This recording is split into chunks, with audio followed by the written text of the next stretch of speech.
I ain't making that.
All right, get on. Okay. Okay, there. I'm on it. Be careful. I got you.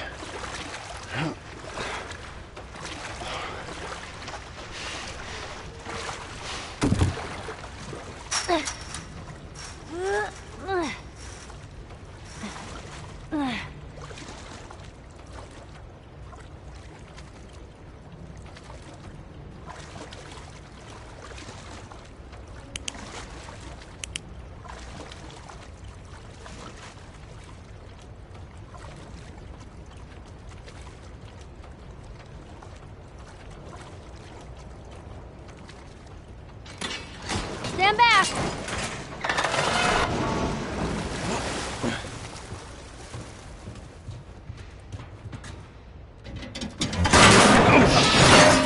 What just happened? Damn ladder broke off the wall. Now what? I'll figure something out.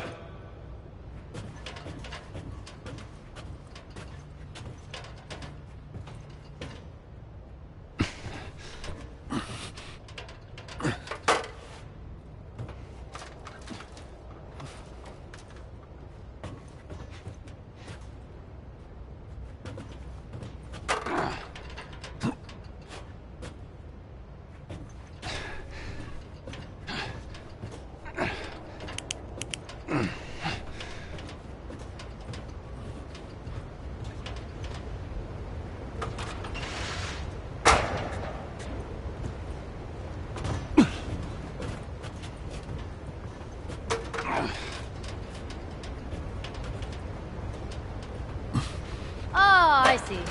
Good idea.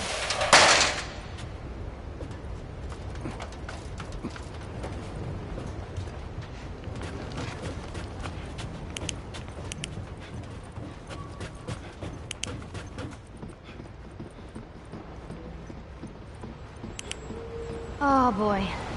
Let me go ahead, and you follow my lead. Okay, right behind you.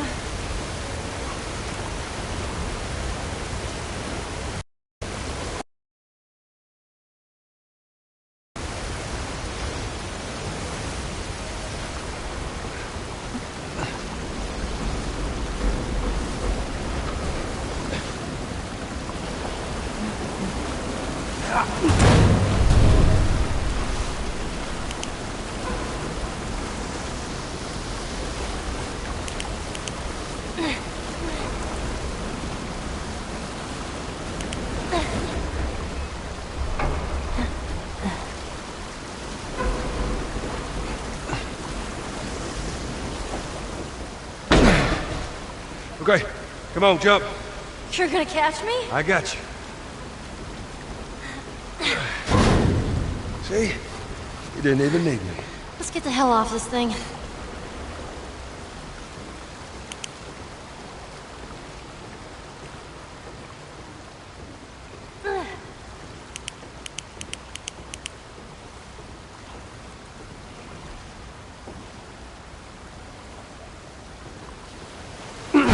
Whoa! Ellie, move!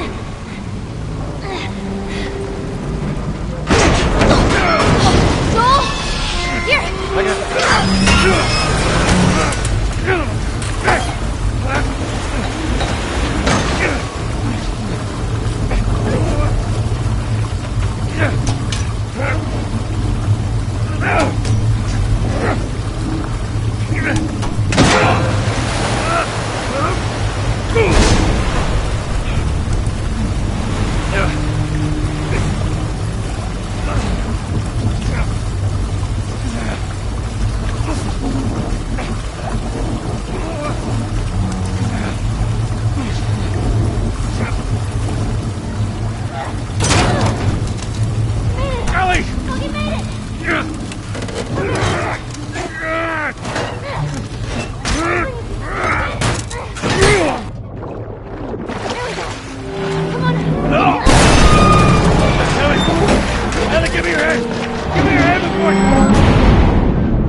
Hands in the air!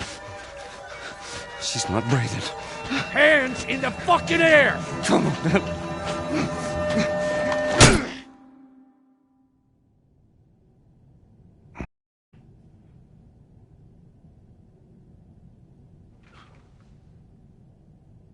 Welcome to the Fireflies.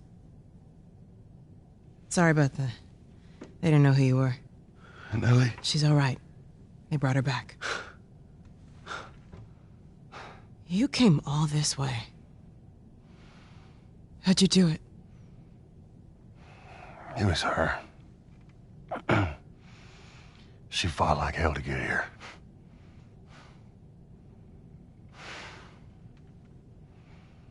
Maybe it was meant to be. I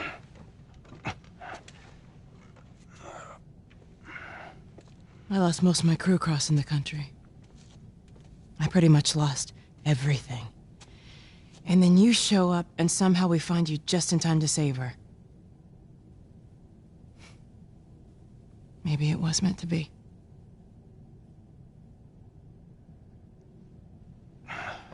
Take me to her. You don't have to worry about her anymore.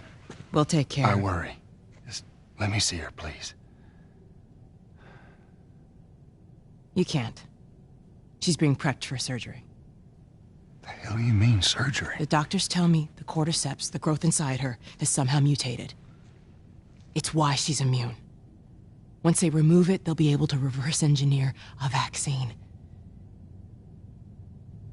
A vaccine. But it grows all over the brain. It does.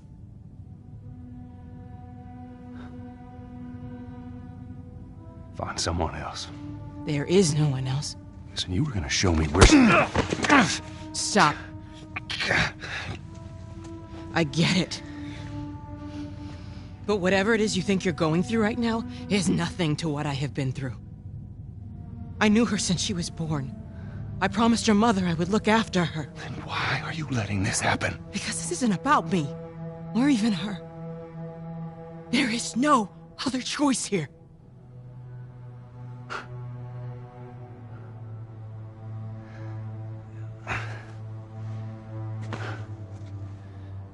Yeah, you keep telling yourself that bullshit.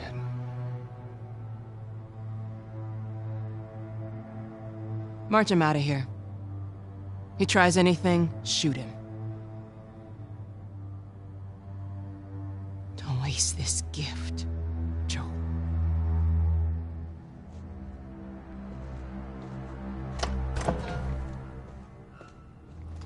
Get up. I said get up.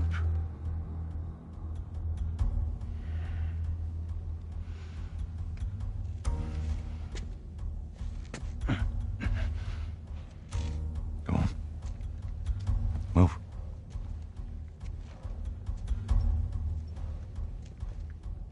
I said move. Give me an excuse. Which way?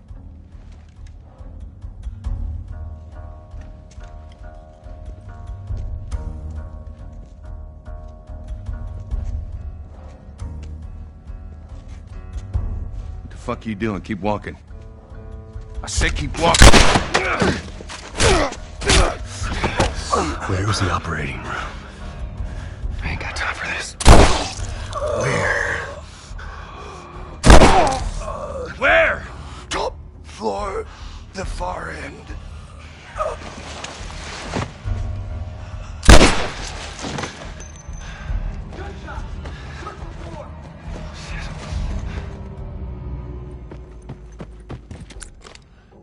The smuggler, he's in here.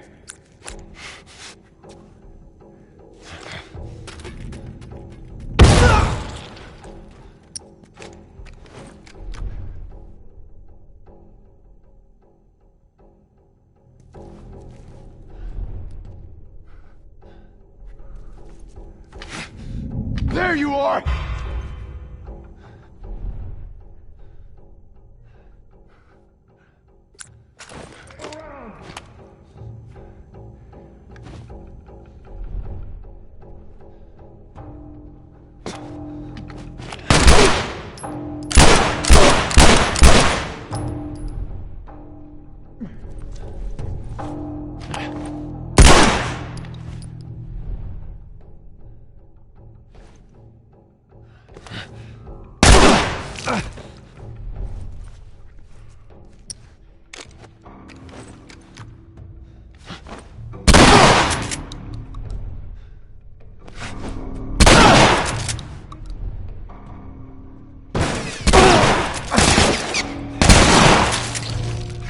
You're dead, asshole!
You were gonna pay for that.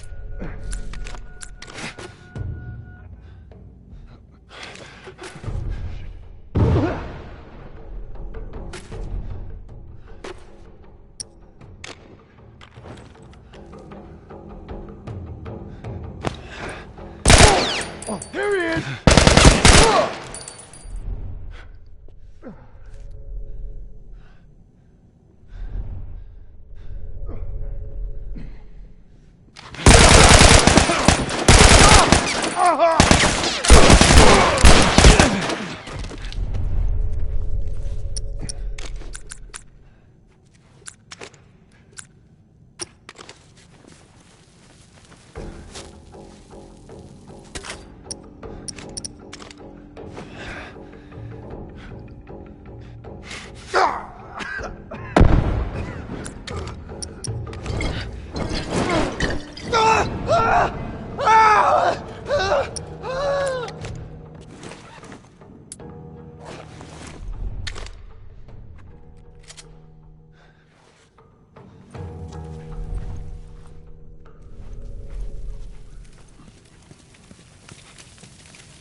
down there.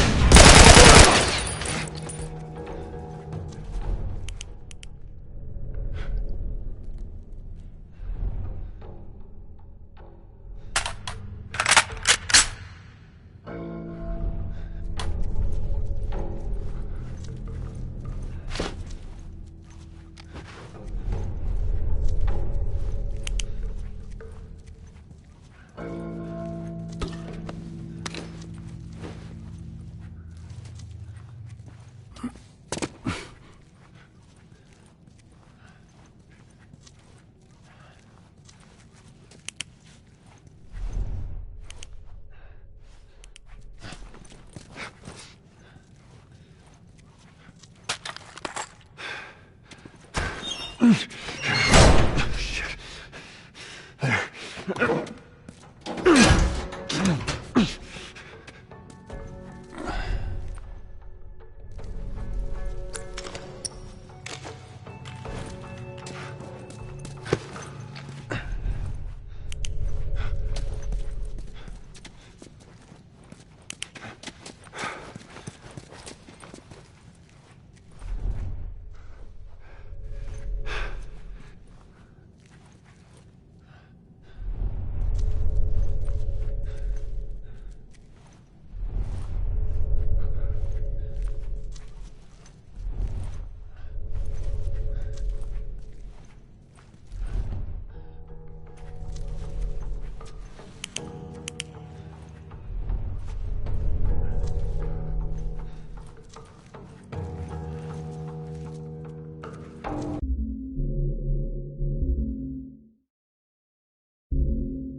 April 28th.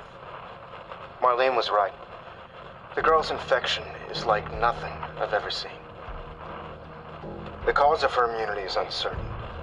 As we've seen in all past cases, the antigenic titers of the patient's cordyceps remain high in both the serum and the cerebrospinal fluid. Blood cultures taken from the patient rapidly grow cordyceps and fungal media in the lab. However, white blood cell lines, including percentages and absolute counts, are completely normal. There is no elevation of pro-inflammatory cytokines, and an MRI of the brain shows no evidence of fungal growth in the limbic regions, which would normally accompany the prodrome of aggression in infected patients. We must find a way to replicate this state under laboratory conditions. We're about to hit a milestone in human history equal to the discovery of penicillin. After years of wandering in circles, we're about to come home, make a difference, and bring the human race back into control of its own destiny.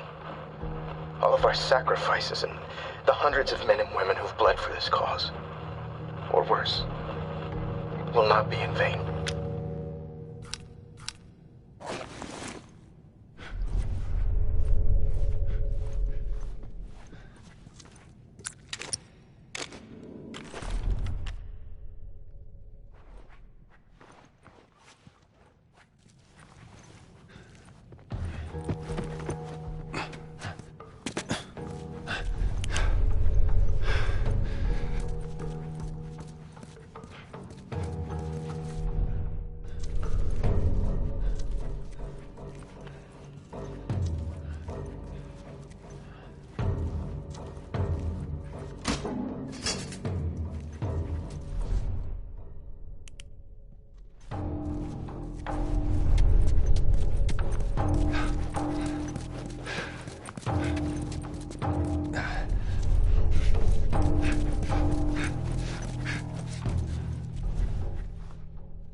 It's 5:30 p.m. on April 28th?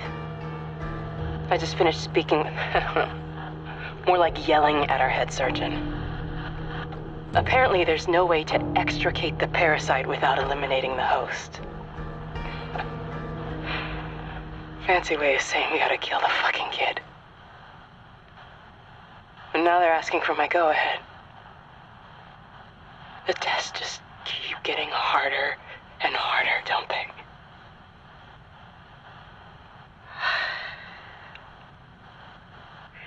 I'm so tired. I'm exhausted. And I just want this to end.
I'm coming, Ellie.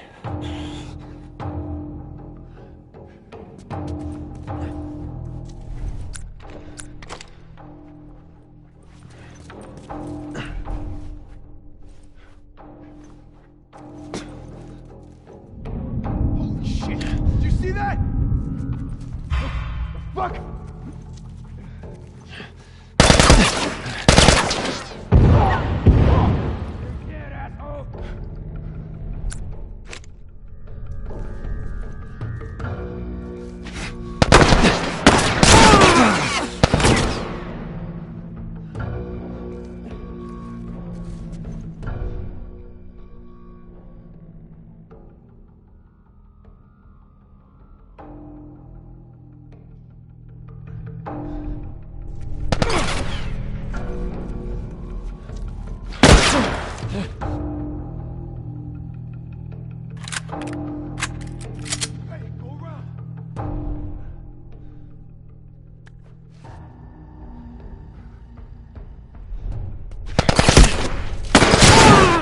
Smuggler, he's in here!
What you got?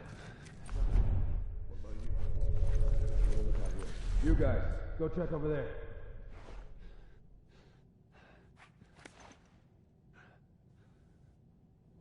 Come on, you coward.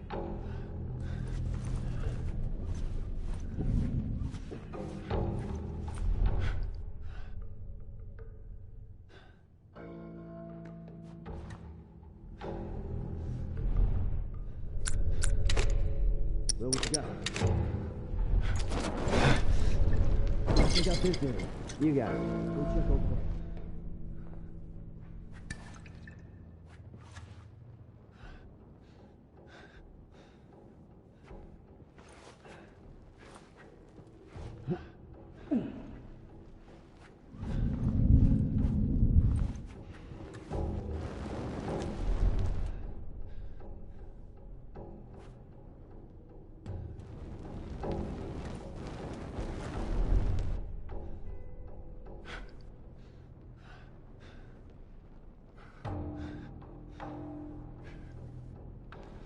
Where the hell are you? Well? You guys, go check over there.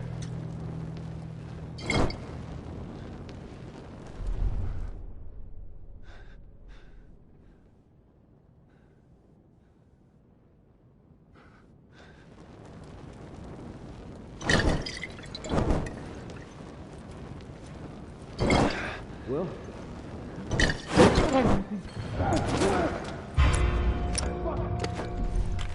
You're gonna pay for that!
That should buy me some time.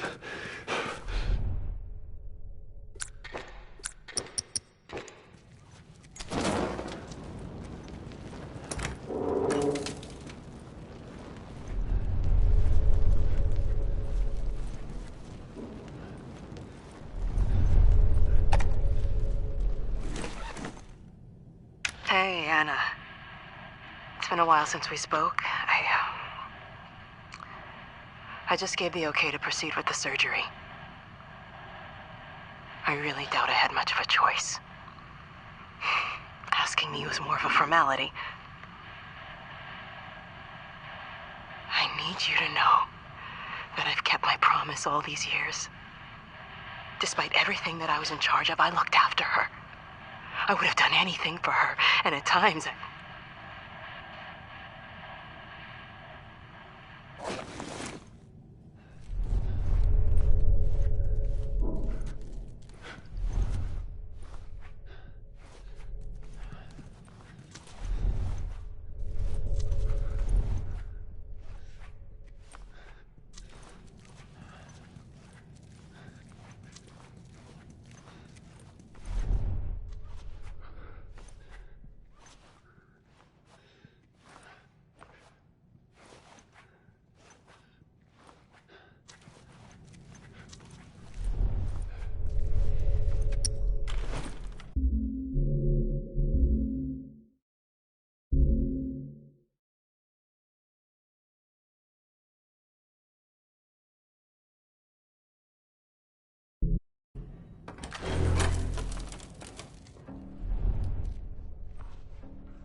What are you doing in here?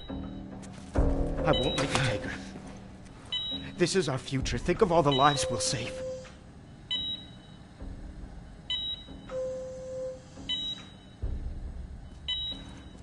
Don't come any closer.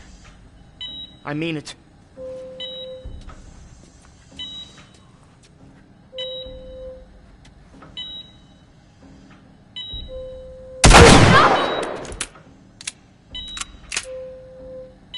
You fucking animal!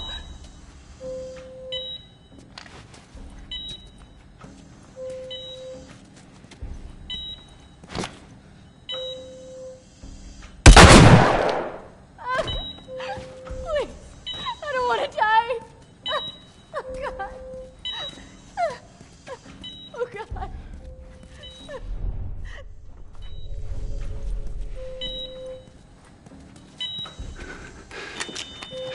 Come on, baby girl. I got you. I got you. Oh, shit.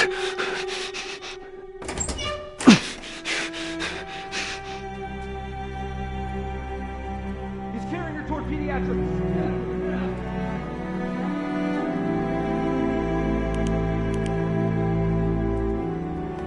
Shit. Over here. No! Let go of her! Let go of her! No!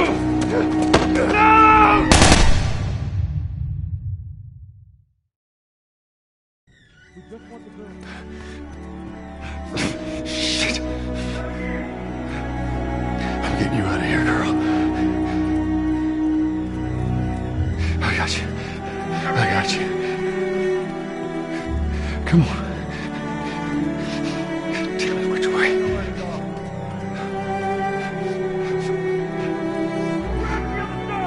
We're okay. We're okay. We're okay. I said get back!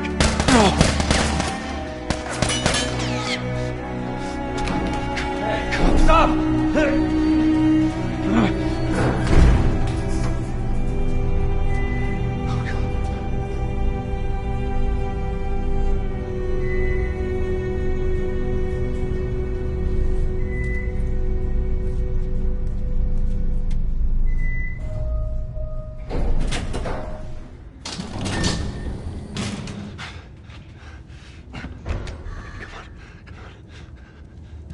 You can't save her. Even if you get her out of here, then what? How long before she's torn to pieces by a pack of clickers? That is, if she hasn't been raped and murdered first. It ain't for you to decide. It's what she'd want. And you know it. Look. You can still do the right thing here. She won't feel anything.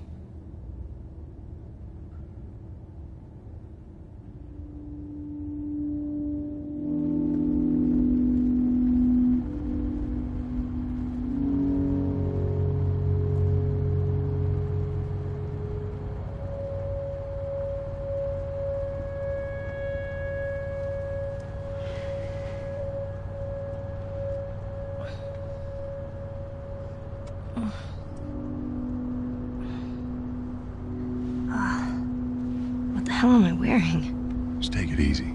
Drugs are still wearing off.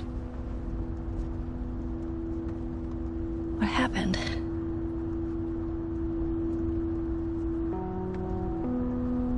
We found the fireflies.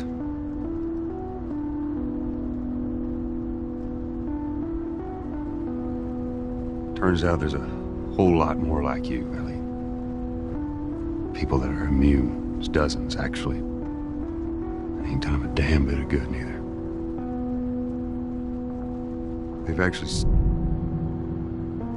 They've stopped looking for a cure.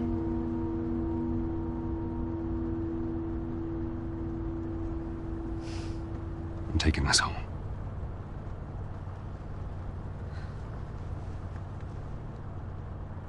I'm sorry.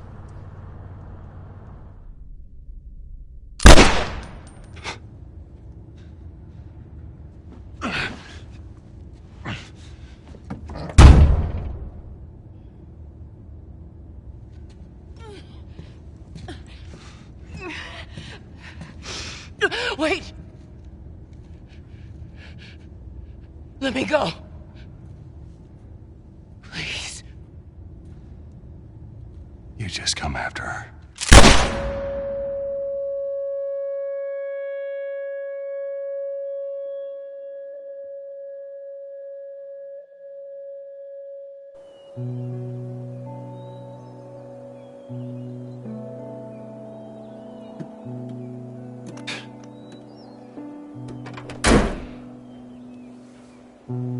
Well,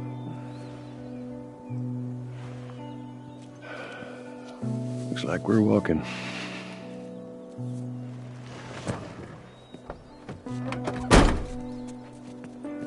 Should be a straight shot through here. All right. It's actually kind of pretty, ain't it? Yeah.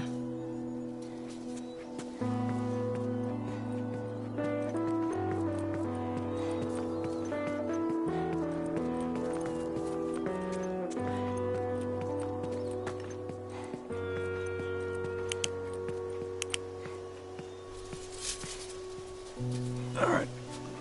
Now watch your head going through. Here. I got it. Oh. Feeling my age now. I don't think I ever told you, but Sarah and I used to take hikes like this. I think the two of you would have been good friends. I think you really would have liked her. I know she'd have liked you. I bet I would have. Oh. Down there.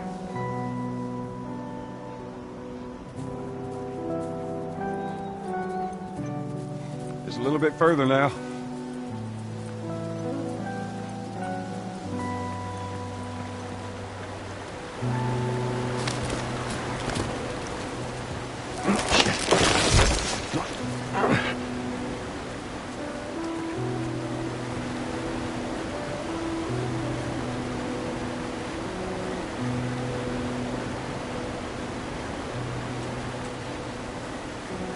Here, I got you.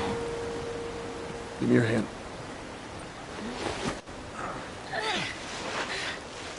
All right, come on. Hey, wait.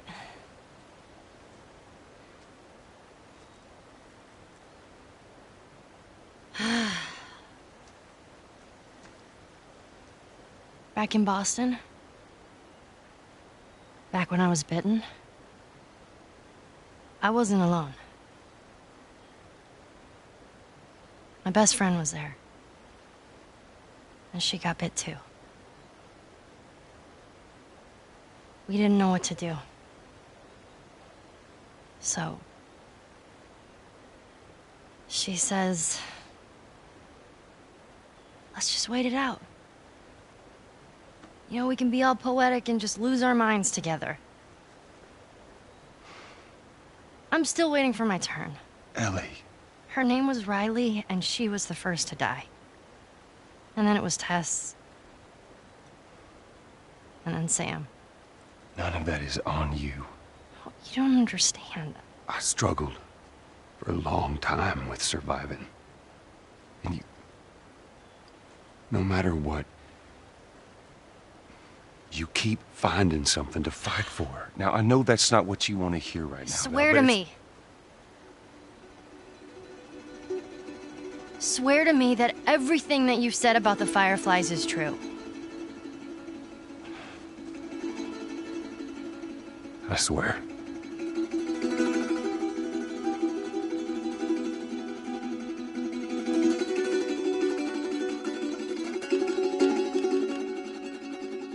Okay?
Yeah, making the new IP is how can I put it? It's just don't do it. It's insane. I mean, it's a very difficult process. You have more questions than you have answers, especially when you come from like you've been making Uncharted 1 and Uncharted 2, just kind of like now like things are going, you just kind of like good momentum, and then suddenly that momentum like just drops, it stops. It's a very challenging process to create a new IP, and you're gonna fail over and over again, but that's what it takes. New IPs are really hard. They're hard because you don't know what's fun yet. You're building new tech, new AI, establishing new characters, new art, all this. You don't get that controller in your hand for like 6 months to a year. You don't know what it is yet. I remember like ages ago coming on the project and what are the infected gonna do? Like, what are they gonna do? They're gonna behave like this. And I'm like, okay, we're like trying to imagine what's gonna happen. Fast forward like 4 months, they don't do that at all because it didn't work, right? It's hard mode, right? Like it's game development on expert. There's a big thing about making a game, right? Which is a game has to be fun. You get your first build where everything's working. You got player mechanics. You can walk around the world. You can shoot. You can melee attack people. You've got the AI in there. They're very intelligent, very difficult, and it's totally not fun because they snuck up behind you and murdered you in a second, and there was no way to figure out what was going on. We're making a game, by the way. Hey, James.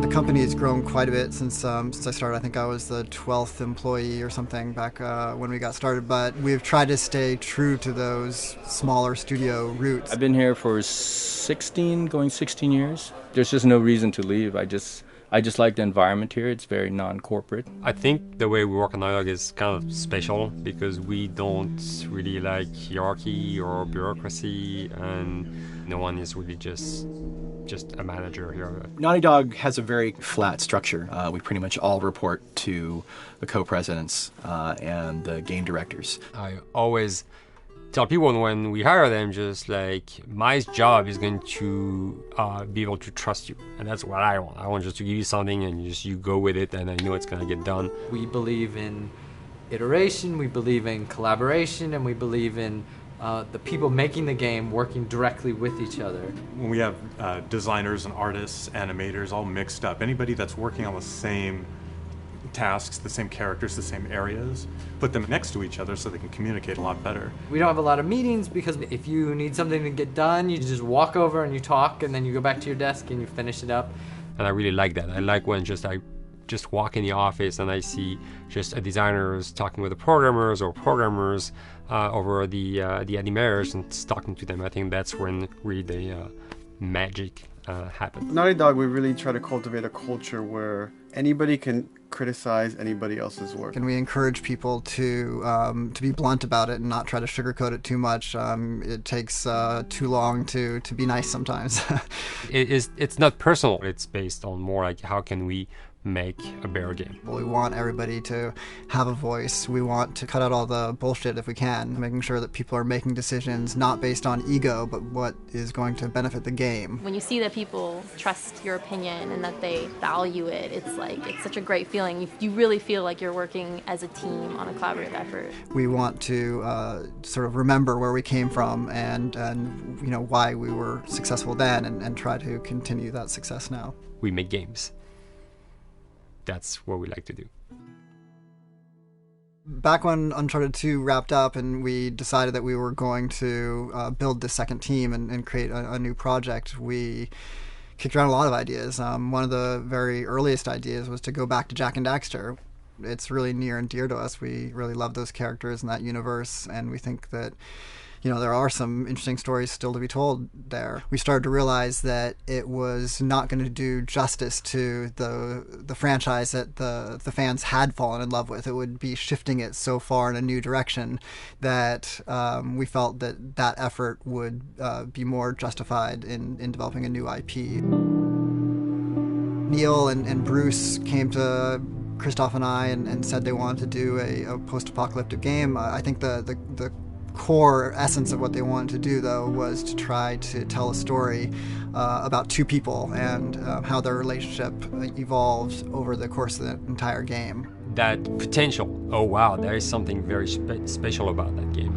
This is going to be polished. Like, you're not sure if it's gonna work or not, and you have doubts. And like, should we be doing a game like that? Should we be doing a first-person shooter? Whatever. Like, you ask yourselves all those questions. And the creative director and the game director are the core of the team that have to really see eye to eye. That's why you have that balance between like Bruce and Neil's gonna try to push the just the story and the characters, and Bruce is going to try to push that with just the gameplay as well. And so it's kind of like those guys are just trying always to find the right balance between the two. It's a very delicate process. We feel that the interactive medium has an untapped potential to touch the feelings of the player. You have that connectivity, the fact that I'm actually in the world and participating in what's happening on the screen in front of me. It gives us some sort of advantage to make you feel connected with what's actually happening.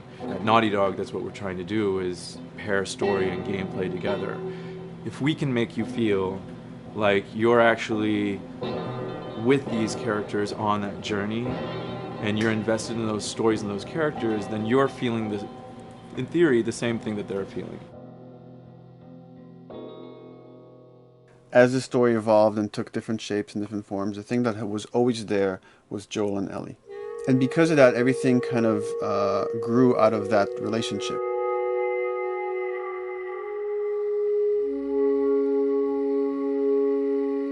We've seen kind of that role of the anti-hero change, especially over the last 3 to 5 years, to where before it was like, the thick-neck mercenary kind of guy. For this game specifically, for this story, we needed something new.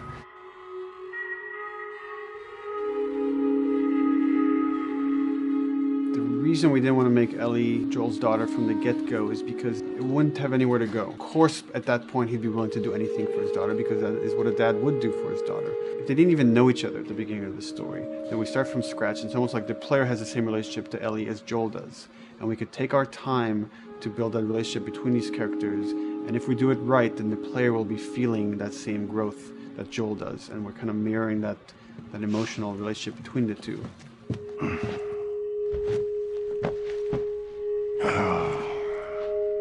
What are you doing? Killing time. Well, what am I supposed to do? I am sure you will figure that out.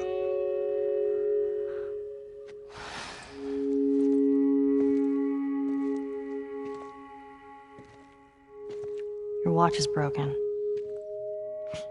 It's exciting that Neil wrote something like this, where he's like, I don't want to make the stereotypical characters. I want to make real people in this crazy situation and these forced to make decisions that are really tough. Like, what would we be like in those situations?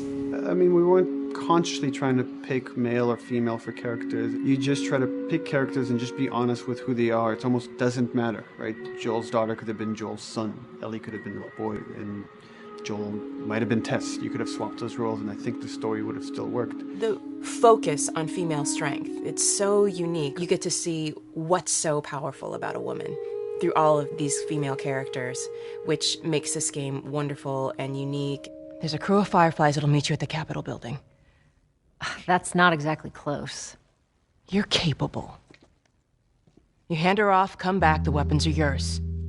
Double what Robert sold me. Speaking of which, where are they? Back in our camp. We're not smuggling shit until I see them. I want Joel to watch over her. Whoa, I don't think that's the I'm not best Ellie. with him. How do you know them? I do think having a strong female character, especially like Ellie, is so rare in video games. And as a gamer, and more specifically a female gamer, it's frustrating to me because I'll see sort of the stereotypical female character where she's amazingly beautiful and huge boobs, and she's there to be either the love interest or just because they're like, well, we need to throw a chick in here. We've seen the strong woman or we've seen the weak woman. We haven't necessarily seen the empowered woman from this kind of standpoint. And there's that beautiful scene where Joel finds her inside the house and she's reading through this girl's journal going, is this really what they used to worry about? What shirt do I wear and what boy am I going to go out with? You know, and to be met with those first world problems that we deal with every day and go, how trivial is all of this? I think it's going to resonate a lot, not just with, you know, a female audience, but with a male audience as well. The thing that was intriguing to me after the fact is knowing that we're kind of creating a female action hero in a way, and this is her origin story with Ellie. To sort of be such a strong female character that is completely normal looking, regular t-shirt and jeans, and she's 14 and she is still a total badass, is really exciting to be a part of that. There's so few non-sexualized women in video games, especially in the main role, that we were kind of proud that we were creating one. It's very complex, and without the players knowing it, she becomes the protagonist by the end of the story. And that's why she's in the front of the box, and that's why we've been promoting the two of them together so much. Who's there? It is a dual protagonist game, and yeah, I guess I get nervous to think about it in that way.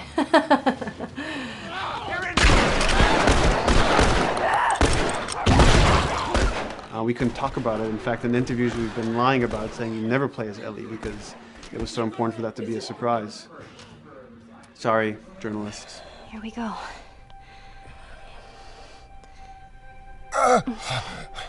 Sorry. Hold on. That's it. The tone of the game was set pretty early on that we knew that we wanted to make a really grounded story. We knew that we wanted to make the player feel the sense of tension and dread and go through the same emotional roller coaster that Joel and Ellie were going through. One of the things we kind of struggled with is to say, well, if we want to really ground this world and make it so like realistic, maybe we shouldn't have anything that could be perceived as a monster. Maybe like by just having an infection that just killed people, and it's all about humans and how they deal with this post-apocalyptic society and how different people decide to survive. Maybe that would be enough. And what we realized is because we're making an action game, a lot of the storytelling happens on the joystick. And once we remove the infected, it's like all of a sudden now we can't tell the story through gameplay of what happened to the world. And that's where we kind of went back and kind of brought the infected back in, because it lets you see, once you're fighting them, the threat that people had to deal with, that otherwise would just be very cerebral and people could talk about it, but you couldn't necessarily experience it yourself. In a novel, that might work. In a game for us, specifically an action game, it didn't work. And from there, when we start kicking around those ideas, and we're just like, what would be cool just to play? The early inception for it really came from a BBC video we saw called Planet Earth, where they were talking about a cordyceps fungus. This cordyceps fungus gets inside of the brain and controls these ants, and mandibles start chomping, they grow up to higher areas, cordyceps fungus sprouts out, and then it germinates. And essentially uses them to spread its infection and take over whole colonies, sometimes wiping them out. As soon as we saw it, we were intrigued by the idea of, what if it jumped to humans?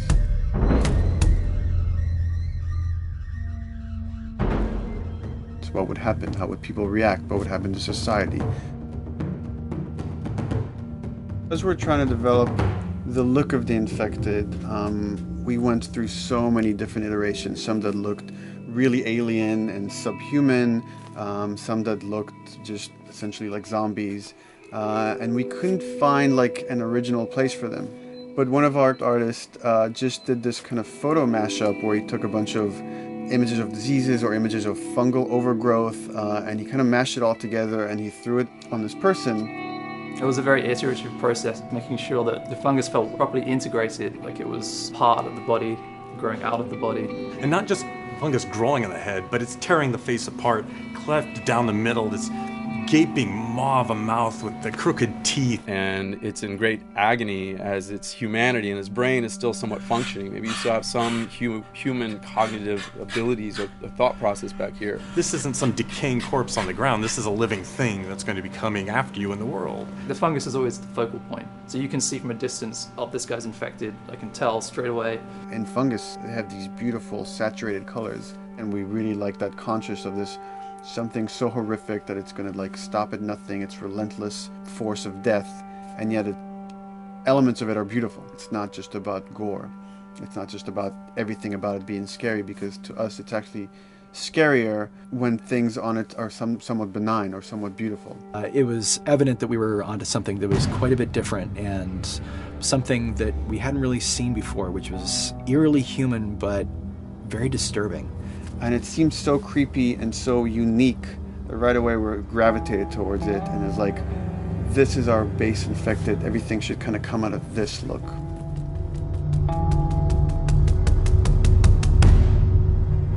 So once we had this idea of the face-splitting kind of look that eventually became what we called the clicker stage. We went to great lengths to create a full biological cycle for these things. So in the early stages, you don't actually see too many signs of the fungus surfacing out of the skin. It's kind of underneath it, like people have lumps starting to show. The eyes will be kind of cloudy or lopsided because the fungus kind of originates inside the head. That moves into the next phase, which is the clicking phase. And if they mess with the eyes, we end up saying, well, how do they get around? Oh, echolocation. And they use a form of echolocation to track down their enemies. Just like bats, or even some blind people can see by making a clicking sound, a sound that on its own wouldn't be very scary. And then to associate it with something that people in this world are very fearful of, so that as you're exploring an environment, all of a sudden you hear this click, and you're seeing everybody just get frightened, just everybody duck, everybody hushes. Great.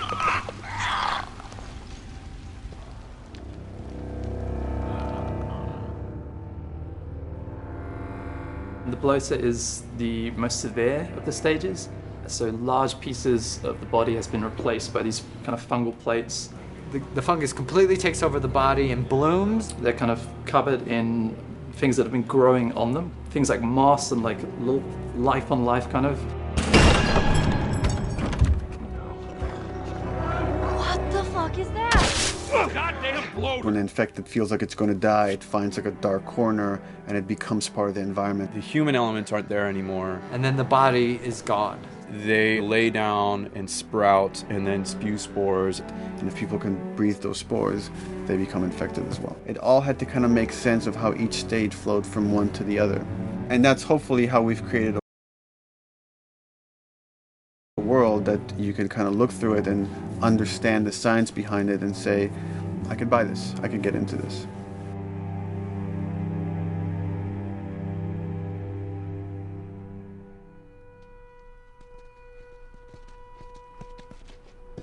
Mandatory evacuation. Evacuate to where? What do you think? Quarantine zone. See, some places got a heads up before the infection showed up. Most didn't. Over the course of Joel and Ellie's journey through this game across America, you find all these different societies, all these different enclaves, and you get to see how do they deal with the infected. Without the manifestation of this infection, you can't have these people making those interesting choices.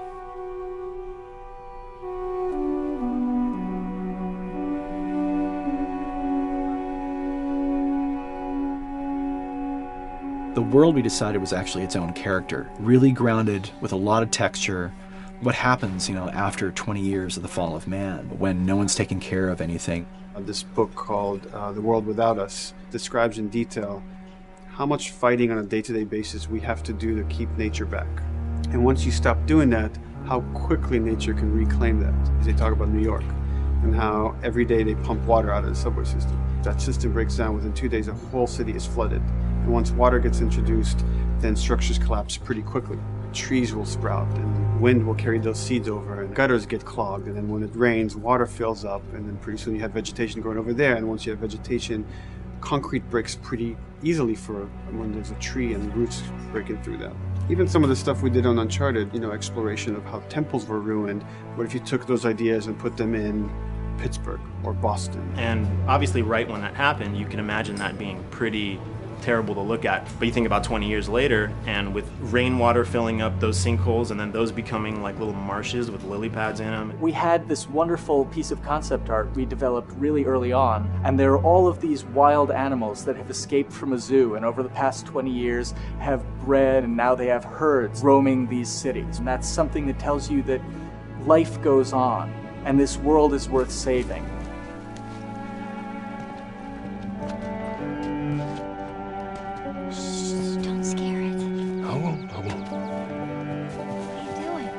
There's something really pretty about nature reclaiming its domain once we are gone. So fucking cool. We have another level of OCD of the logic goes into some of these environments.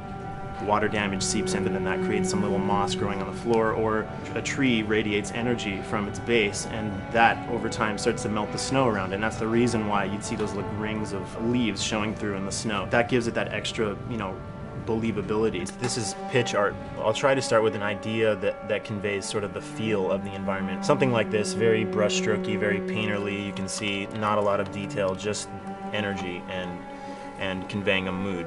This is sort of just a conversation starter, and then this would be more of an actual space. So you start talking about, is this too tight of a space right here? Would the player even fit through there? Do we even want to include water? Those are conversations you start having a little bit later. And then it usually needs several more passes back and forth in order to be tightened up to be the experience that you would see in the final product. So, dude, I was actually trying to figure out right here, there should probably be some dead foliage.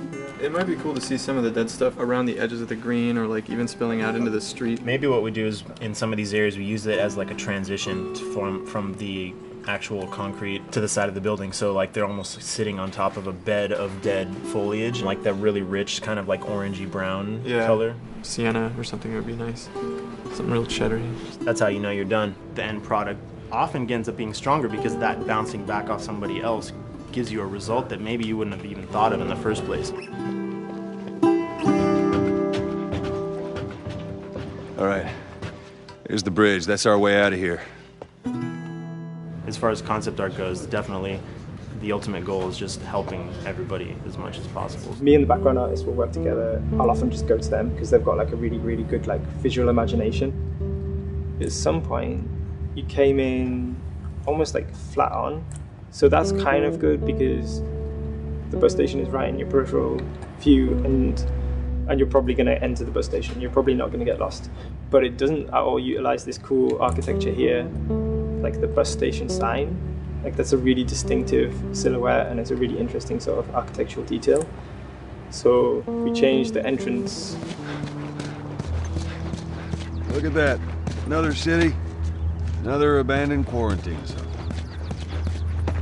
I think it's a better composition anyway. It's not so like symmetrical.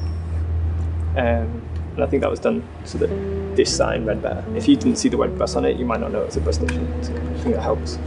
Everything we're doing in the environments is relating back to what you should be feeling in the story or what's happening to these characters. Was that everything you hoped for? Jury's still out. But man, can't deny that view.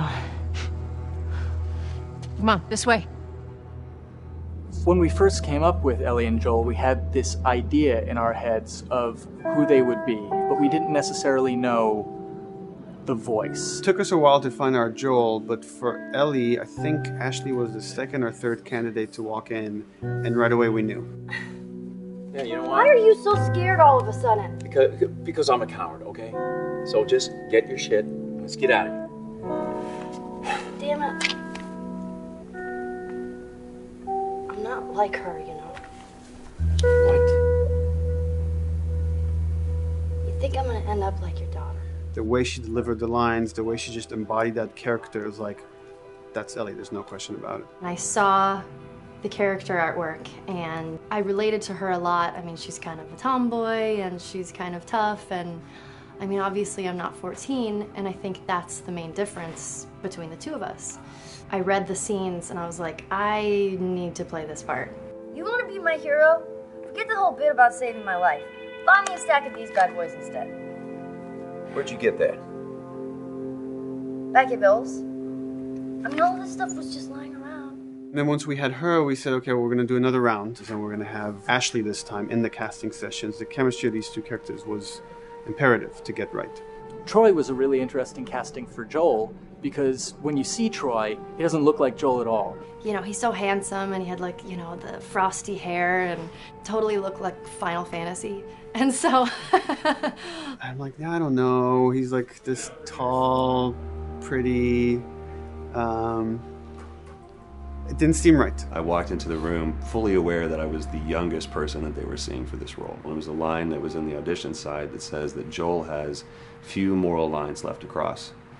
And so that became the anchor point to the character. But then as soon as he spoke, and he had the grit in his voice. Warm, yet kind of dangerous. And his movement is just like, you bought into it. Why are you so scared all of a sudden? Because I'm a big coward, okay? Now pack up your shit and let's go! God damn it. I'm not her, you know. What? You think I'm gonna end up like your daughter? Lily, you are treading on some very thin ice right now. It was Ellie and Joel. after he read, it was just like, that was it. I've done some video games in the past, but to be handed the mantle of a franchise like this was a pretty big honor. Is she alive? She's alive. She's David's newest pet. Ah! Where? In the town. She's in the town.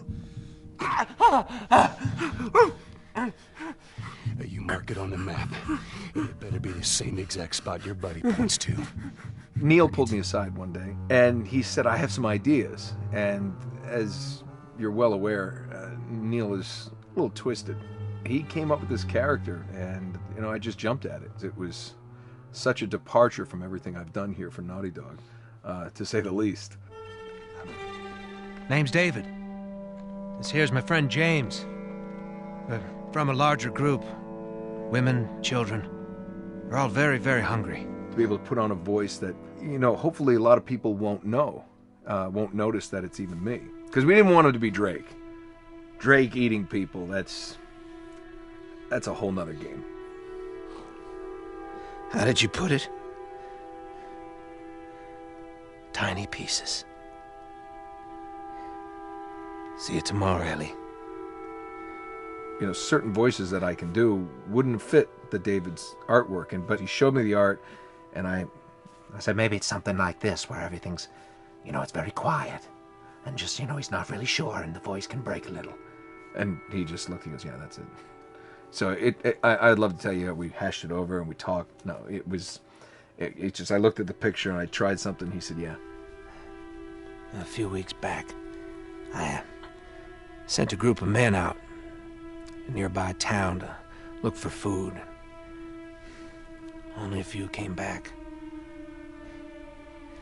And turns out that the others had been slaughtered by a crazy man. And get this, he was with a little girl. You see, everything happens for a reason. Claire.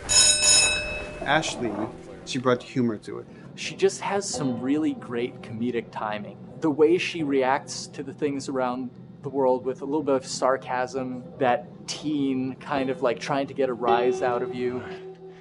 Now watch your step as you're going out, because it's going to be a little... It just brought a certain levity to the story that the story needed. You didn't even realize it needed it until she started doing some of that stuff. Oh, I'm sure your friend will be missing this tonight. Mm-hmm. It's light on the reading, but it's got some interesting photos. Now, Ellie, that ain't for kids. Whoa! How the hell would he even walk around with that thing? Get rid of that. Well, hold your horses. I want to see what all the fuss is about. Oh, why are these all stuck together?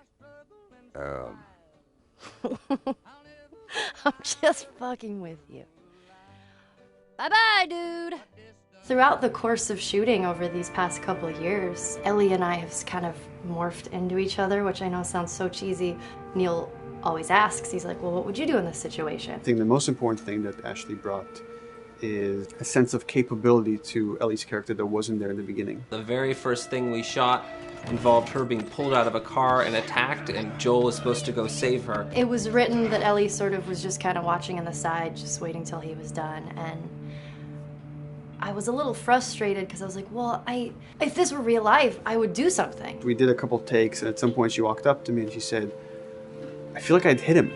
So we added in a part, like, right there off the bat, she's not just this damsel in distress. Right there, she wanted to fight back from her very first day of shooting. We didn't have it right initially. She needs to be more capable than initially we thought she would be, and actually that made us go back and rethink combat and rethink a lot of the areas in the game, and now she was going to take a much more active part.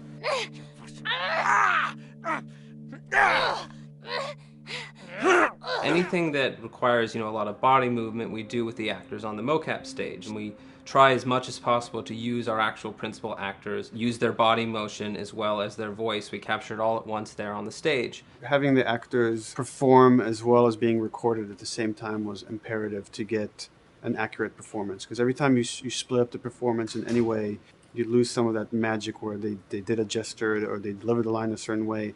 And those things have to be in sync, or there's just something subconscious that's like off-putting about the performance when you don't do it that way. You are treading on some mighty thin ice here. I'm sorry about your daughter, Joel, but I have lost people too. You have no idea what loss is. Everyone I have cared for has either died or left me. Everyone fucking except for you. So don't tell me that I would be safer with someone else, because the truth is I would just be more scared. It gives you the most authentic, most realistic performance, because you're actually there, not just making your own choices, but making your own choices based on the other people that are involved in that scene. And so you get this truly natural approach to things, and it shows up.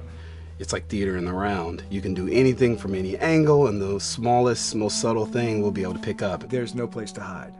So you have to be as prepared as possible, because you have no idea which moments they're going to use. There are these little improv moments and, little nuances that you get that probably isn't scripted, that just comes out of play, while they're performing.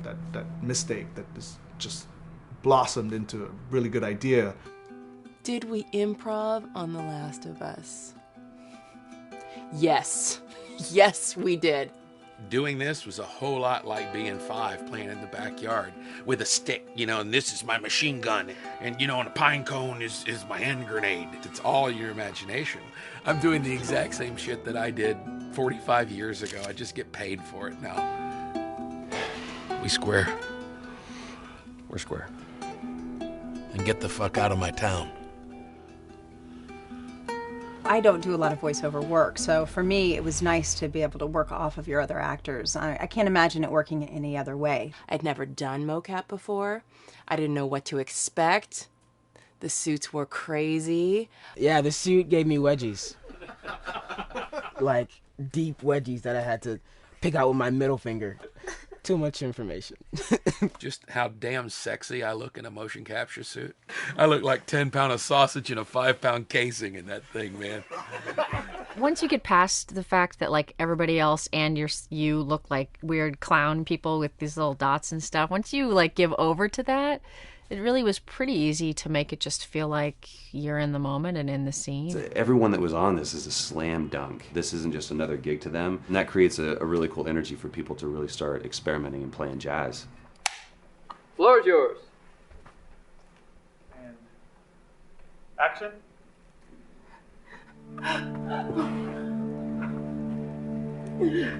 Fuck off! Hey! Oh, let her go! Don't worry, this is fixable. But I can't come with you. Well, then I'm staying. Ellie, I want Joel to watch over her. Oh, no. Bullshit, I have no Ellie, problem with Going him. I could just take her to the North Tunnel and wait for me there. just cargo, Joel. How do you know them? You know, we craft the scene out until it has a good feel, and then we pass it off to animation to clean it up. Real life motions don't necessarily always translate into gameplay. There's something that's usually missing, so we have to, maybe enhance the gesture or enhance the shoulder movements or a breath that you want to be able to feel, but you don't really see it, so you can't really feel it unless you see it. Is everything all right? Yeah, everything's fine. I could have him lean in here a little bit more, like this, take his hand down. When they're on stage, they don't necessarily have windows, so that weight of like really pushing and leaning in, that's something that we would have to accentuate. Give him a little bit more weight on that turn, or put his head down a little bit more. There's a lot of dialogue that gets said between the two characters. We have to bring that alive through animation, and we have what we're using as gestures. Why would they mow down all these people? Can't let everyone in. If you turned off the sound, you'd know that they were talking to each other. And that really helps accentuate the relationship that the two have together. We have certain animations that play in the beginning of the game on Ellie. She's traveling with Joel, who she doesn't really know. There's a lot of gestures to make her look nervous, just her overall stance. Later on in the game, they develop a relationship through the animation, not just the dialogue. You can see that she's more comfortable around him. If that reads well with the player, then, we're doing our job.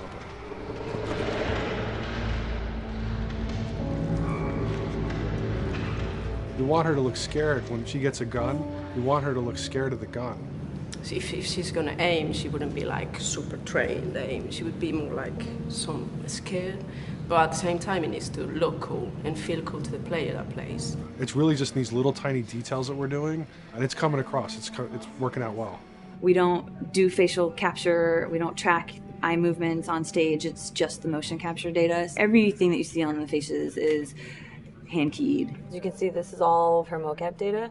And so when I'm doing something like this, I go back and forth to the performance that she was giving, and I watch just this section over and over and over again. So this is our default face, where I can make everything super extreme and make her all squinty and angry, turn her frown down.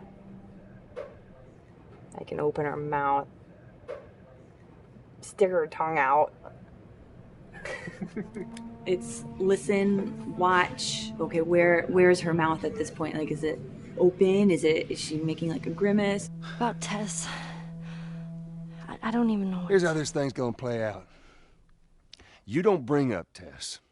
Ever. Matter of fact, we just keep our histories to ourselves. We shoot all of it to just get the body motion, and then we'll do a second pass with the cameras. The scene's playing back on an overhead projector, but it's also playing back on a monitor that's attached to my rig. Sean and I would go to the stage and motion capture the camera filming the scene, and so he would get a whole wide shot, a whole close-up for the whole scene. You can change your lenses, you can use your standard 35, 85, 50s, whatever. All that sort of live action camera cinematography, you can apply it on stage. We make sure to go back in and add flaws. We keep the confinements of the room so the camera can't go past a certain wall, because then we have this cheated perspective. If the cameraman bumps into the wall, we keep it.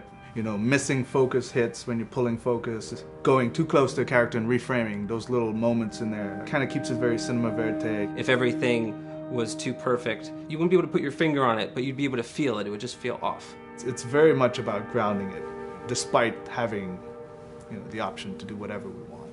Being able to place the cameras anywhere we want after the motion capture gives us both advantages and disadvantages. The biggest advantage is it means that we just have to nail the best performances we can get, and the luxury is that we can always swap it. The 3D world gives you limitless opportunities with cameras and movements, exposures, all that stuff. Most of these cameras are sort of set up like real world cameras. So we have lens, we have f-stop that will create the depth of field. We have aperture to set our film back and all that stuff. A master, and then I have my close-ups, my over the shoulders, sort of just like a live action production. Let's go to camera 30 at the 23.458. Then I get that kind of weird, bend across his back. The closer I bring the camera, the more bend I get, which is, doesn't look right. It looks less cinematic. And if I do that, which flattens the whole thing. And I'm trying to also catch Ellie. Like if you scrub a little more, catch her in the back here. So I want a longer lens of that kind of stuff. Since I've only had experience working with live action before I got into video games, it was a kind of a cool adjustment to be able to have this extra flexibility in post, to swap a line of dialogue for something different, even though that's not what the actor said at that time, and to be able to still have a close-up on them while they said it. You get to make it probably more perfect than you could ever make it in live action. How far are we gonna take As far as it needs to go. Where was this lab of theirs? Because our actors are both the voice and their body, they get to play, they get to try things, they get to work with our director to kind of come up with new ideas, or even our director will have a new idea on the spot that wasn't there in the script, but realizing when he sees it, oh, well, this would actually be better, this might feel better. And those changes all just happen organically there on the set. He could even lead straight into his thing. It's like, no shit, yep, Tyler wanted to do that, so we rented 2 Harleys and drove cross country. Keep it pretty succinct. Like we got the bikes, rode them cross country. Cool. It's shocking to me that this is Neil's first time directing. There was a specific tone and a specific approach that Neil and Bruce wanted to take with this. It just came down to there's nobody knows this story better than you, and then there's nobody that knows these characters better than you. Why don't you just do this? He and I actually had a conversation about it. He says, I think I'm going to try this myself, and I'm not sure. Neil was fantastic. The floor is yours. Okay, so remember, you've been running away from this turret-mounted truck. If you come to this dead end, you're going to look up and see a potential way out. And action. Check it out.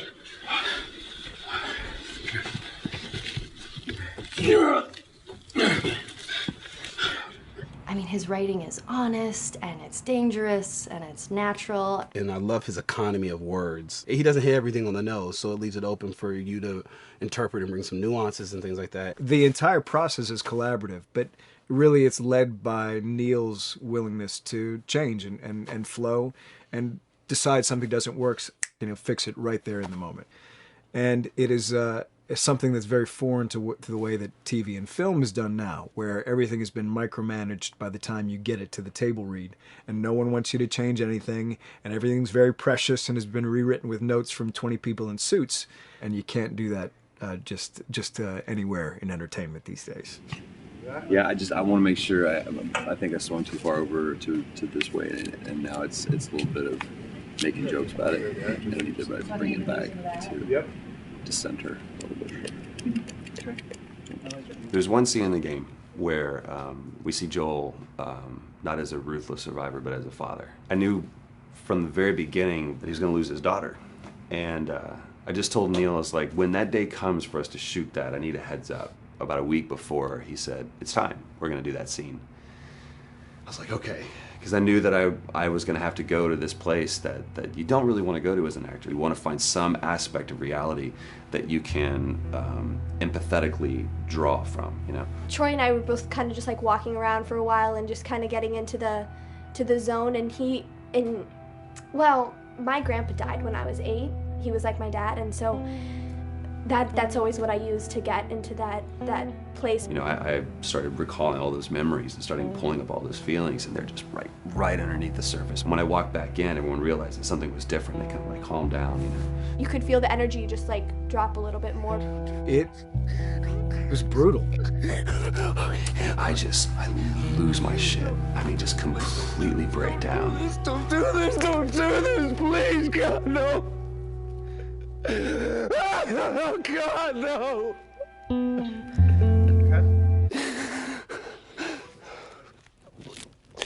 The soundstage was deathly still. It was the first take, and I felt really good about it. And it's like Neil said, okay, let's do it again. And so you do it again, and automatically you feel like you're manufacturing because you're trying to go back to that place, and you're in that actor nightmare of trying to get back to that reality. And we go through it again in 5th and 6th and 7th take, and I'm just exhausted. I'm crying between takes, and I'm looking at Neil going, this is really, really hard. And finally, after like the 8th or 9th take, he said, all right, I think we got it. I was like, oh, thank God. And I went outside, and I was just jacked up for the rest of the day. Just a wreck emotionally. But we got it. Then 2 weeks later, he calls me. And he says, so we need to reshoot a scene. I'm like, cool, what scene are we doing? And he just looks at me. I said, dude, don't do this to me. And you can either at that moment throw your hands up in the air and say, fuck this, and walk away. Or you can say, okay, this is an opportunity to get it more right. I'm like, okay, all right. Yeah, you don't think you got it? I'm going to show you that you got it. We've got it in the can.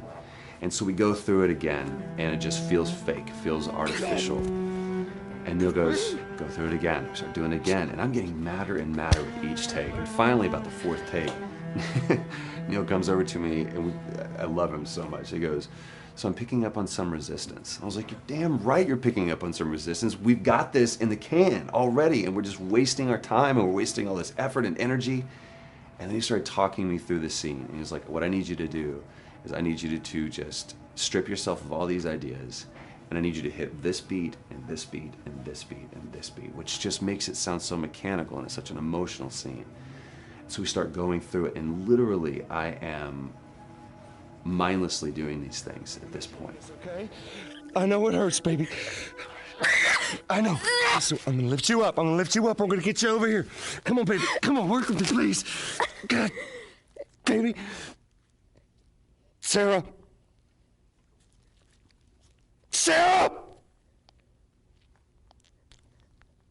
Don't do this to me, baby. Don't do this to me, baby. Come on. And he stops, he goes, now we got it. And I realized that the reason why I wanted that first take to work was because I wanted everyone to look at me and go, wow, what an actor. And that's not what the scene needed. Those moments where you just have to sort of calm your ego down and just go back and do your work. That scene actually works, not because of me, but in spite of me. And that really is the marker and definition of working with a truly good director. There are many like it, but this one is yours. Why don't you have a seat?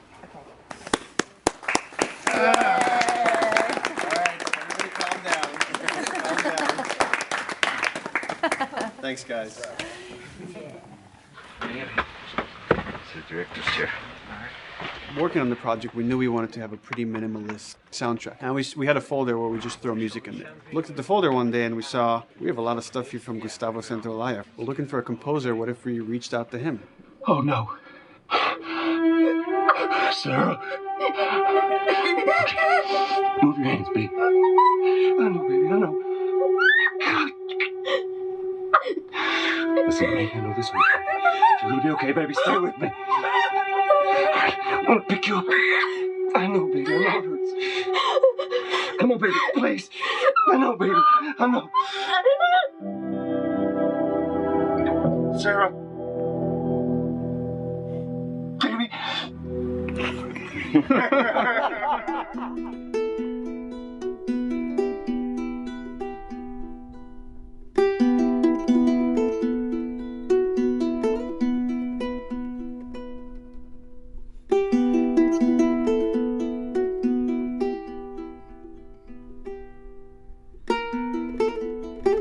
My life has been and still is kind of like a road movie. I grew up in Argentina. I came to the United States in 1978 because we had a horrible political situation in Argentina. We had a military dictatorship where 30,000 people disappeared at the hands of the government and many other more were tortured, and I was blacklisted. It was just impossible for me to keep on living there. I've been in jailed many times since I was probably 15 years old just because I had long hair and I play an electric guitar. So I had to embark on this trip. I can relate to that kind of need of movement and going to the next place and the next place and the next step.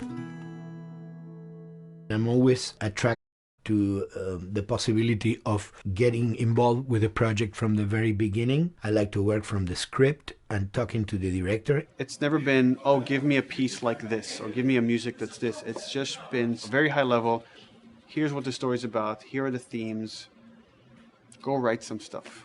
since I don't know how to really read or write music, the way I produce music is actually recording it. So I like to come early in the projects, and I did in The Last of Us.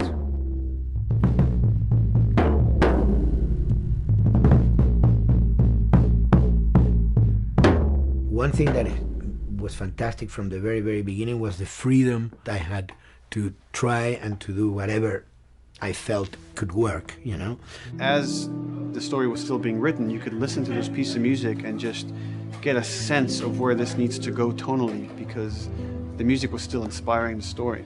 So that was the great thing of having the music written so far in advance. You know, at the beginning, I was going really out with some things, and sometimes some of those things were the ones that they liked the most, you know?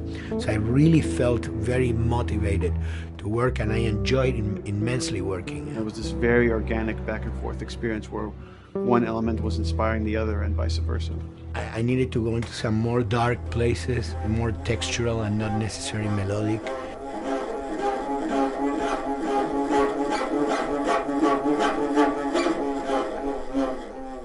I'm always trying to sort of push myself into playing instruments that I don't know how to play. There's an element of danger and innocence. Lennon once said, you know, give me a tuba and I will be able to do something. I'm an artist. I should be able to do something. I like to put myself in that situation.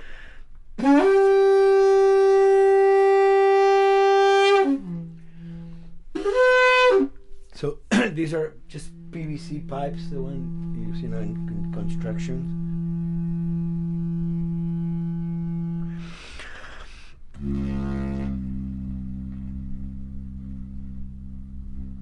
Or instruments that I know, kind of twist them. From the concept of the prepared piano, you know. I mean, I've worked with prepared guitar to stick things into the guitar and things like that. And also in The Last of Us in particular, I work with a detuned guitar. So I really tune the guitar extremely low. And the result is, you know, strings that are very loose and will produce not only sound, but produce noise. Because I believe, you know, every environment has its own sound. We have in our, you know, small studio, we have actually the possibility to record almost anywhere, including the bathroom, and we have done some fabulous recording, especially in the kitchen. When you score to picture, which is something that I don't do, then you know what you're going to expect. But when you provide people with music, like I've done in all the films that I've done, and then you see it, how the director decided to use that, you know, in what particular way he uses it or where they edit it, it's always fascinating to me. I watch a scene and I'm going, you know, it's fantastic how they use this piece. I would have never, of all the music that I've done, probably I would have never used this piece there, but it works, you know, great. So I like that feeling of collaboration.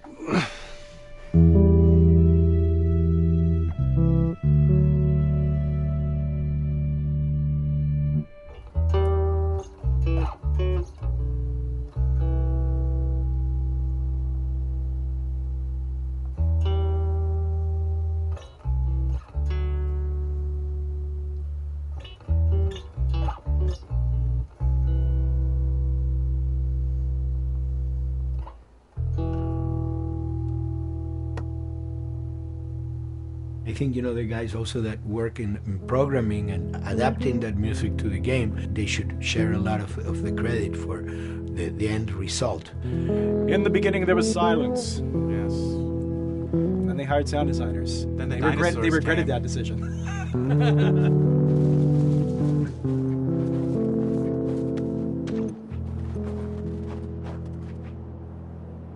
Hold it steady.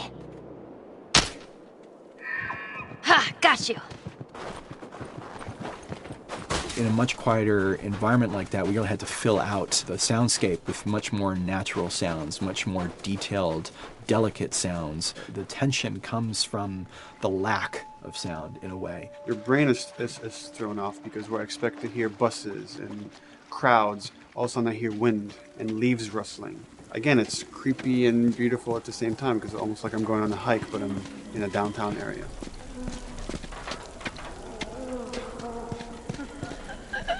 Get up over this truck. Let's see what we can find.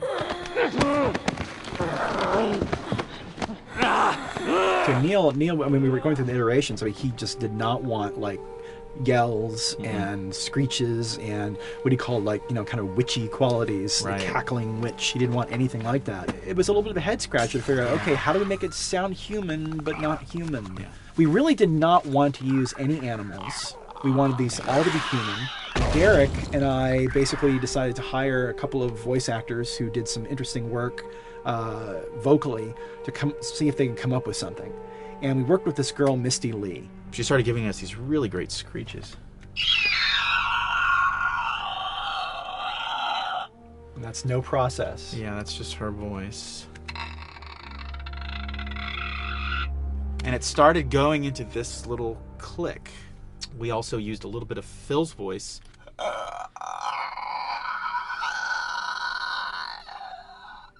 We'd combine that also with an occasional Derek. That's just me, moving my tongue. And what that kind of did was it sort of grounded it all, like maybe in the mouth area, the wetness, all that kind of stuff. And it adds a nice texture, actually. So this is a composite of all the bits I just told you about.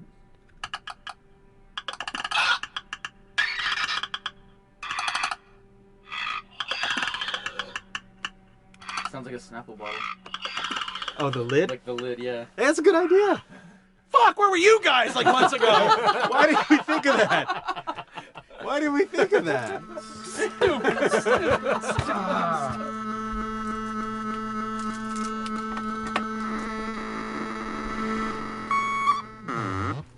Viewers at home, you're probably wondering what this is. Let me tell you. About 10 years ago, I saw this Synthy A suitcase synth. I wanted to get one. This finally arrived in January, just in time to start using. I thought, well, what can I do with this?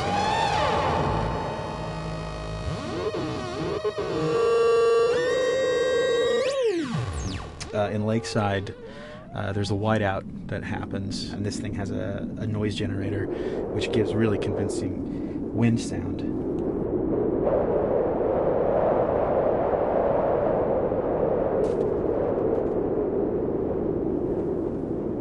The military still has technology. There's sirens and alarms, so I wanted to try some new concepts.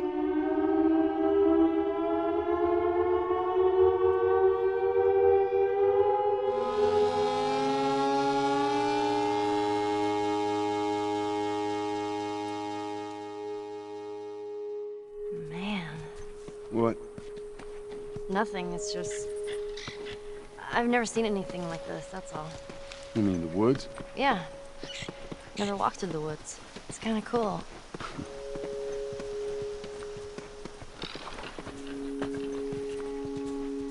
We consciously take in consideration lighting in the beginning. Most of the game, we don't really have any real man-made light sources, so everything is naturally lit. In the past, we could use a lot of artificial light, but in a world that has no electricity. We have to hide most of the time, and that requires getting very close to certain assets. Just stay back.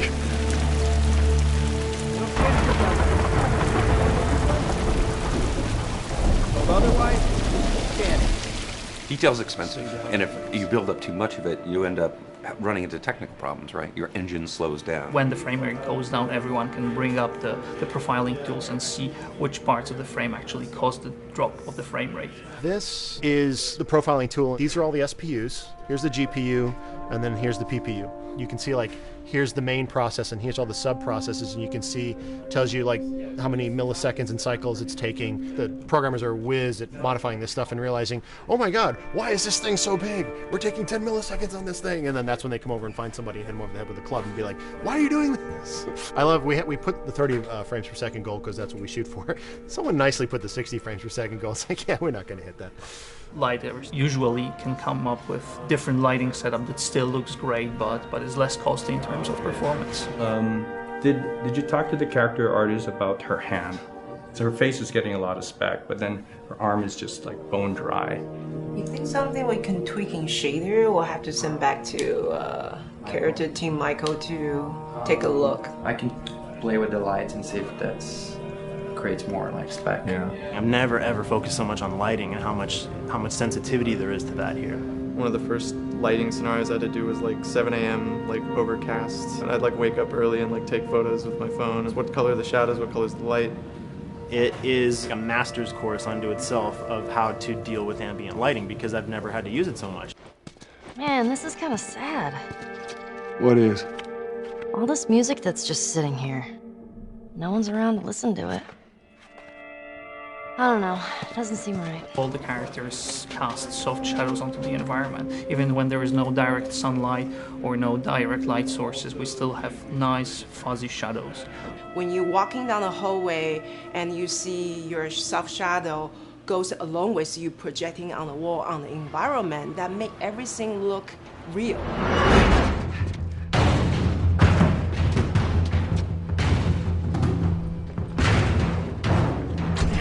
Follow me through here. Okay. The flashlight brought a whole new spin on it. So some of the environments end up being really, really dark, and you need the flashlight to get around. Give me a hand. We want to have the environment be really dark, but also at the same time have colorful surfaces that are sort of hidden, so when a flashlight hits one of those, it bounces off onto the ceiling. If you shine a light on a red wall, it will bounce the red lighting on the whole environment. And it's very difficult to do, very expensive, but we did it. Everything should have a bounce lighting, otherwise the world is gonna feel dry and unrealistic.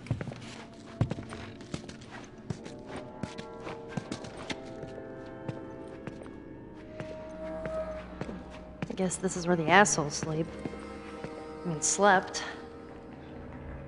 This engine is really driven in a way towards a very high level of cinematic control over each frame. And hopefully, if we achieve our goal, you'll see it is beautiful. There are these truly beautiful moments amid all this chaos and destruction. Yeah, once we're done with this whole thing, I'm gonna teach you how to play guitar. What do you say, huh? Ellie, come on.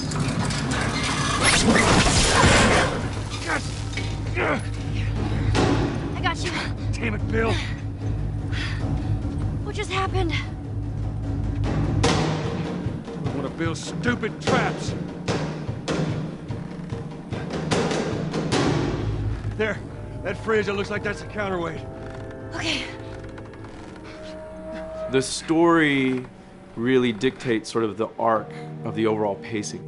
Storytelling would always want to be subtle. They would always want to keep the world grounded in reality. But gameplay has requirements where the player needs to see this thing. The player needs to immediately know that the enemy is attacking, that this room is dangerous, that this room is a puzzle that you have to solve. What are the things that we can do on the joystick to make you feel the same way that these characters are going to feel when we get to this next pinch point in the story? There's a turn in a scene that we need these characters to take, and we need you to feel it or understand that, and that means you have to play it. Sailed! Oh, thank God. Gotta keep running. Doorway, over there. Run!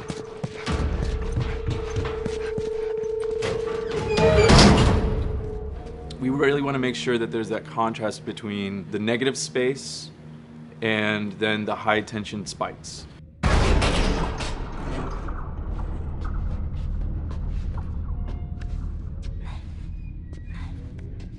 A lot of times we won't play music, or we'll play very minimal music just to let you know kind of the state, whether you're still in stealth or combat has broken out. Hearing someone's footsteps or hearing a person breathing on the other side of the door has so much tension to it. You hear that? Shh, quiet. You feel the tension of the world, make you question whether you want to engage with these guys or kind of try to stealth around them. That's another reason why we don't have traditional cover in the game. You smoothly move around everything, contextualizing with the environment, but you're never locked down. We want the player to, with that crafting system, with the scavenging system, with all of the abilities available to them, to constantly be moving around and changing as the moment arises. Gameplay is all about, I have a limited set of tools, and how am I going to use those tools and those limitations to overcome this obstacle in front of me. And that obstacle might be infected, might be another class of humans that wants to kill me for a bottle of alcohol in my shoes.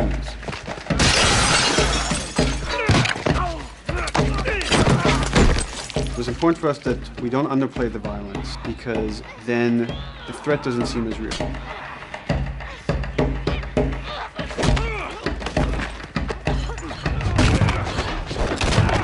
We see video games as this incredible medium to tell stories. We want to treat it as equals to books or comics or TV or movies. This is subject matter that would not be considered out of the ordinary to tell in one of those other forms of entertainment. Fucking hunters. See, this could have been us. We wanted you to buy just the desperation of these people and why they're behaving this way, because it's so brutal. And at the same time, we didn't want to make it so over the top, stylizing it, so then it doesn't become as real. It was important for us actually to hit that middle ground where it's kind of disturbing. That glint that's happening on that curvature, it'd be good if there was a way that we can guarantee that from this angle we're seeing it. But really it's flat. Overall too bright and opaque. Yeah, looks like paint. Yeah, see, the blood on the ground works really well. It's something about the other shader is messed up in this environment. We got to fix that to unify the look. Shouldn't make you giggle or laugh or any of that. You should be kind of appalled by what you have to do, but you understand why you're doing it.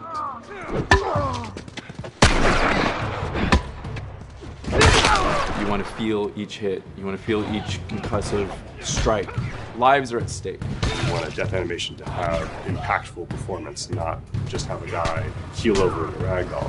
In real life, a guy hitting a guy takes a half a second, but in the game world, you want that to be as instantaneous as possible. I lived my whole life in this very ugly test level. I basically just fight dudes in here all the time. Almost every move is divided between like an intro and a swing. And one of the many things I have to end up doing is like counting frames and being like, okay, on frame 18, I want you to get out of here. I want you to be able to start moving. Every hit reaction that an NPC plays, they are not necessarily in the correct pose. When you strike them the next time, we just pop them with a 0 frame animation change, which is usually kind of a no-no, you know what I mean? Normally you want characters to blend smoothly and realistically into animations. But what we found is that you can cover that pop up with a heavy impact. They can go from almost any pose into the pose that the impact starts from, and your eye just covers up the transition for you. So if you throw a brick at a guy, it puts him in this like kind of staggering stun state.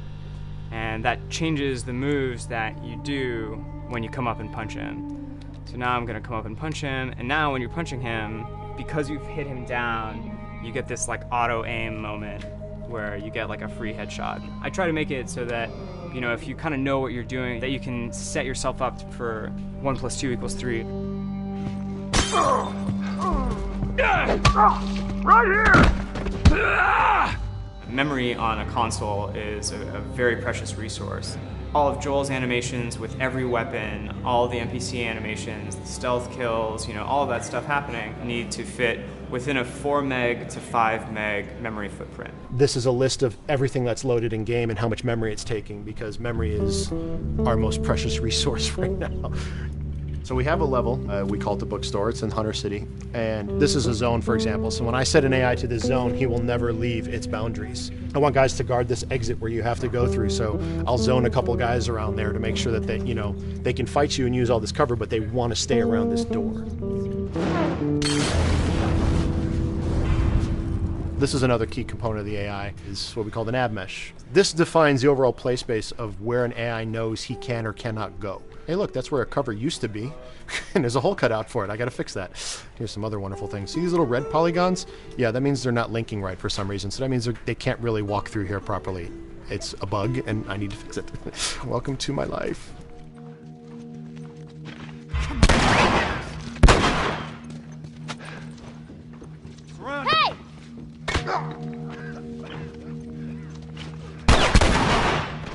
If you look at a lot of games, NPCs are usually only alive for, you know, a few seconds before the player ends up shooting them and then they're dead. We want our guys to be much more dangerous and much more threatening, which means they have to be alive for longer. They need to exist in the world for longer, which means you as the player can witness them acting out their behaviors for longer.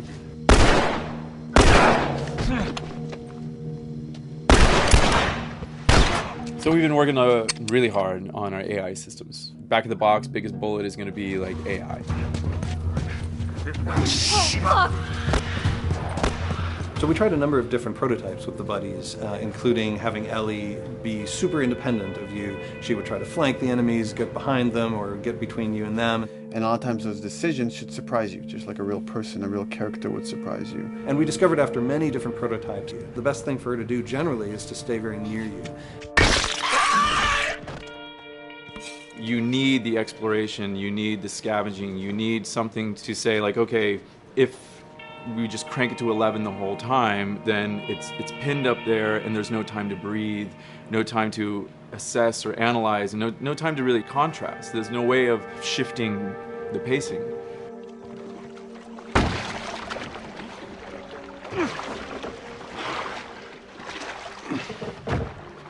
Puzzles are really weird, especially like Naughty Dog puzzles. I think they're very simple and satisfying. Most of this puzzle is strict exploration. You can see the ladder here, you can see the pallet there, you can see a clear route up to the ladder. So you're like, okay, maybe you have to get Ellie to the pallet, push the pallet over to this side, and like Ellie will climb up and lower the ladder. So that whole part is like, that's not a puzzle, that's not regarded as a puzzle, but when you feel like you've got to the solution and you're like, okay, I'm going to climb this ladder, and you climb it, and it breaks off, hopefully then the player will feel a little bit stumped and they'll be like, I'm not really sure what I am meant to do now. And so this is where the puzzle starts. Hopefully at this point, like all of the elements that the player needs to solve the puzzle are very familiar to them because they've been through the previous exploration beats. They're improvising with elements that are at their disposal. That's a really sort of like strong theme throughout like The Last of Us. So, like you're a survivor, you'll take whatever tools you're given and you'll use them in like creative ways to survive.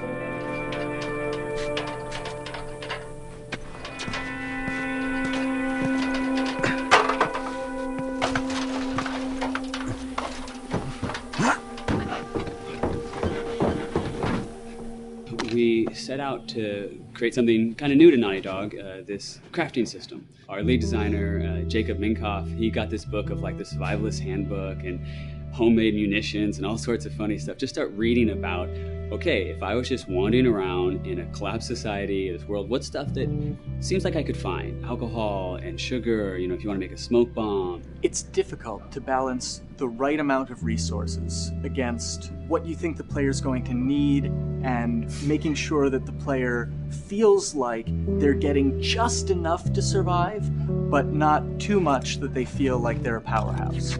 We wanted you to be forced to make some choices in the world that showed how depleted the resources were. So if there's a particular point in the story where the characters are having a particularly difficult time surviving, then we want you as the player to be finding fewer items, farther apart, harder to survive. We will item starve you at the same time that those characters are feeling starved and worn out.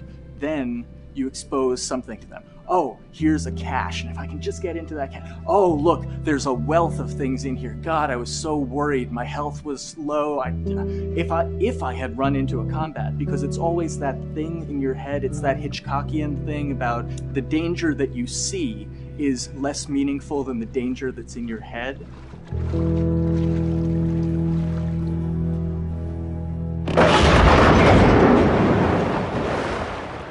When we're designing the levels, you know, it's nice to have the stuff that we know people are going to encounter. You know, we kind of call this some of the critical path stuff. These are the things that 9 out of 10 players are going to find. They're right in the way. It's where you have to go. And then whenever designing a level, you want to have that little nook and cranny, right? You want to reward the player being like, oh, you went over here. And then you also want to have that other second nook and cranny. The player is supposed to go place a ladder here and climb up through the rest of the hotel. But what they can also do is shimmy across this area, and I place a really cool like upgrade kind of off the beaten path to reward players for exploring. So if they come all the way over here, they're going to get this really cool training manual It's a funny little bit of trivia. The HUD system, not the menus, not like when you hit start and stuff, but the actual HUD system where you see the reticles and stuff, was literally created for an E3 demo early in Uncharted 1, and that's been our HUD system, the foundation of our HUD system for the last 4 games. First time in Naughty Dog's history, we hired Alex. She's awesome, and she's got a really good understanding of UI and how it applies to games. The thing that I hate about any game's UI is when it pulls you out of the game for too long. No one wants to spend time in menus. Nobody loves UI, if we're being honest. Like, weapon slotting has probably gone through more iterations than any other system. The stuff that we finally ended up implementing, you press select, you get into this menu, then you D-pad left and right through the slots, and then D-pad up and down will change the weapon, and then just, you don't have to press X or anything, you just select out of it. When you're still, like Joel is here, that's fine, but then as soon as you get into an actual situation, so I'm gonna go over here and cause some trouble. Okay, so here they come, oh god. All right, so now I'm out of ammo. Now I need to like get back in that menu. I have to like run away from them, get into the menu, get out of it. And it ends up feeling like super clunky. Like again, okay, I'm out of ammo again. Get out of here. I need to take out one of my other long guns. And now Bill's in trouble. Bill's in trouble over here. And I've got to like I'm in a menu now and it's like, oh shit, whoever designed this UI is so bad. Like, what were they thinking? Bill's gonna die. In theory, it worked, but then in practice, it felt a little clunky. We wanted it to be the absolute minimum amount of button presses. You don't say to yourself, oh, I'm never going to be able to do this in time, so I'm just going to give up. I'll die, I'll restart, let me try again. You want to always make the player feel that there is a way to survive. They can just do this fast enough. And like what's gonna go in now, if you just left, right, D-pad through this stuff, you swap out your guns, like between long gun and short gun. If you're now on this gun and you were to hold X to pick your gun. So it all happens within the same system that you're using to slot the weapons. The first iteration that I did on that was awful. It just took way too long to get in. It was just a mess. QA was so upset at me like all the time. I'm sure they hate me now because of that system.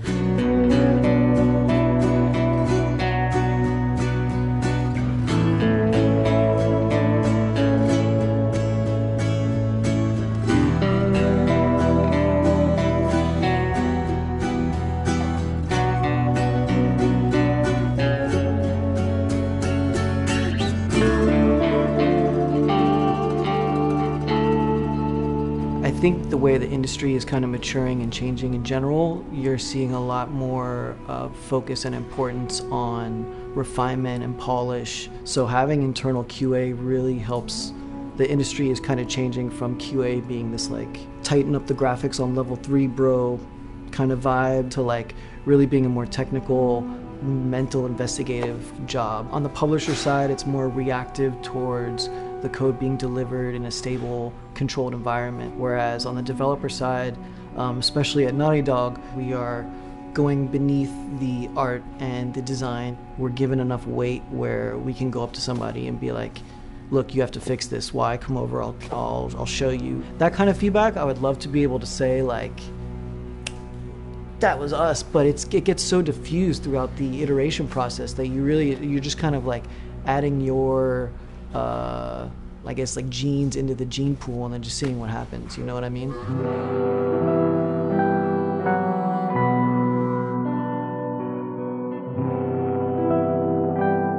Everyone's working all the time now. But like I tell people, like 7 weeks and then you can have tons of time off, enjoy the sun, you know? But for now, it's like, this is it for everybody.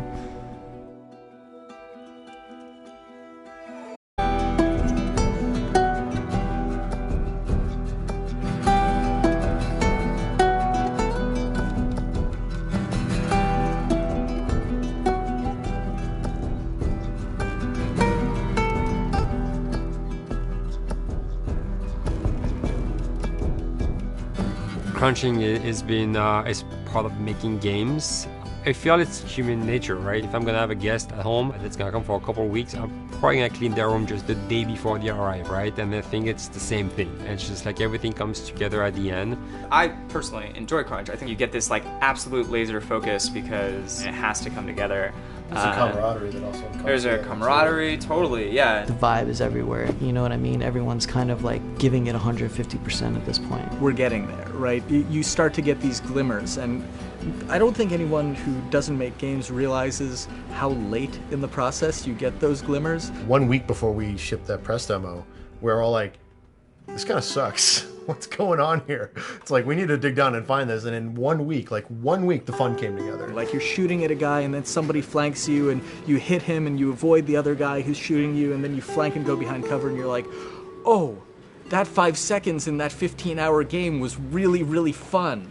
How do we make that 5 seconds happen thousands more times? My favorite video game is making video games. It is as challenging and as complex and as interesting. If we had to like try all the things that didn't work, what's hard about Crunch? It's like marching through that swamp of it not working. I mean, nothing's ever really final because you can always make something better. Always. So we're constantly changing and constantly reiterating and trying to make it better and better and better pretty much until we ship. As an artist, you're never really happy with your work. You could be given like 100 years to work on something, you'll still find things to nitpick and things to fix. Yeah, you can work on the game for 10 years and you'll still be crunching at the end. So it's like, okay. All of a sudden, it's like getting ready one morning in the shower, and I was just like, oh yeah, I'm about to ship another title, and this is going to be a really good title. And it gets you excited, and you're like, all right.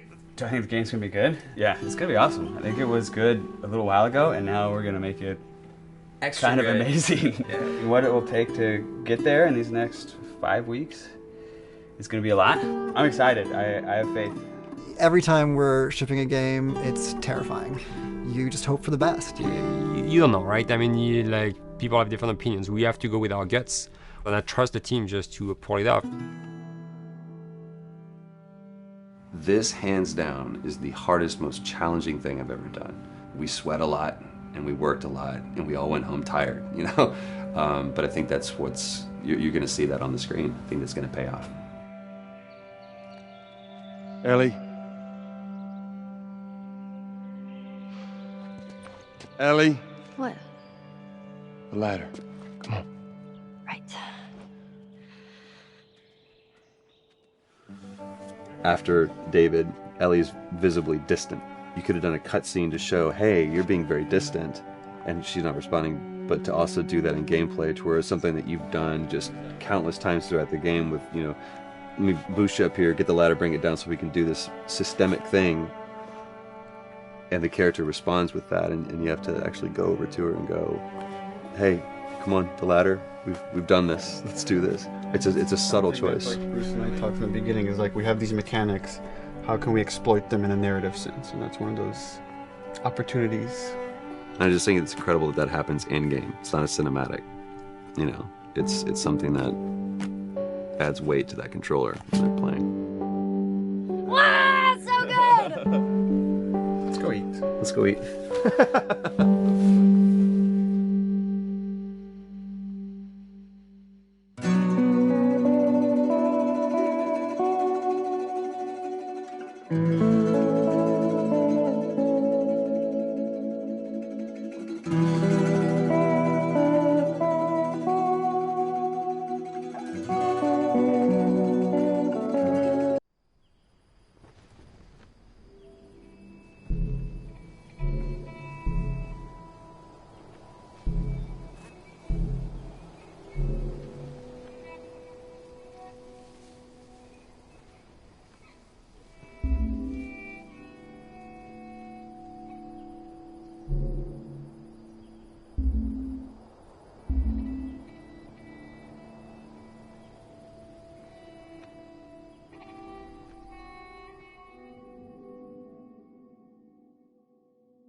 What? Fireflies? Get down! Oh! Who the fuck are these guys?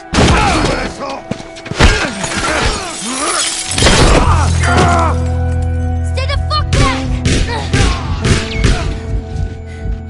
Joel. Put your arm around me. Come on.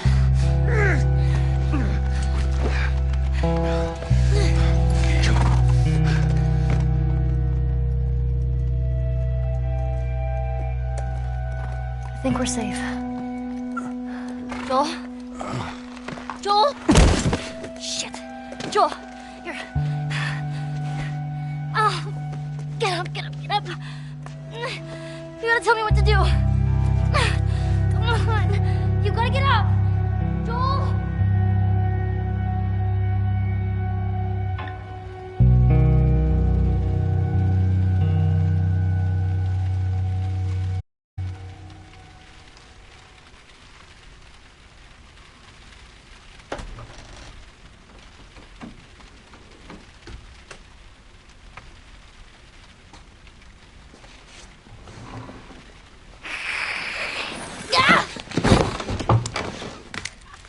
Riley?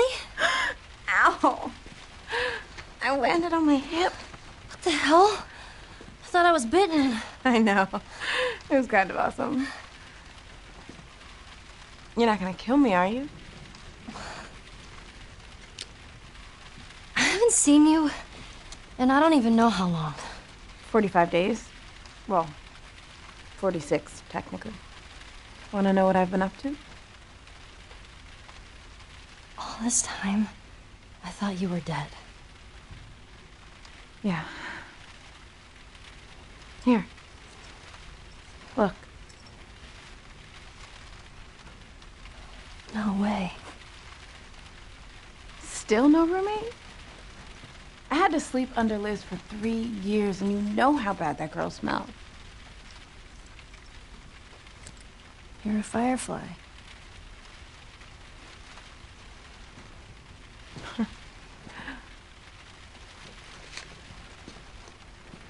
You still have it up. What are you doing? I'm making sure I don't get caught with a firefly in my room. Relax. There are no soldiers on the entire floor. Here, congrats. Hey. Are we cool? Are we cool? I disappeared and you're mad. And I owe you an explanation. Let's get out of here and I'll tell you all about it. It's almost morning, and I have military drills. You know, where we learn how to kill fireflies. Put some pants on and let's go. I'm so dumb. Oh, come on. When have we ever gotten into trouble? Shit. Come on, give me something. Fuck! Oh, here we go. Okay, I'll put you on your side. Jesus.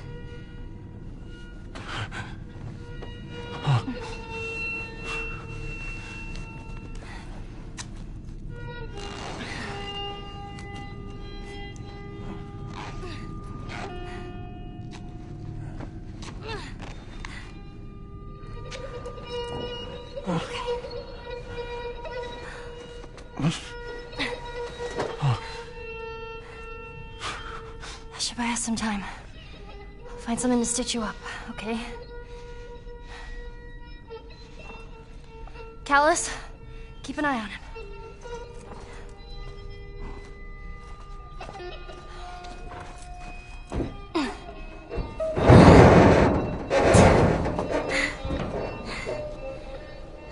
I'll be back in a flash. Promise.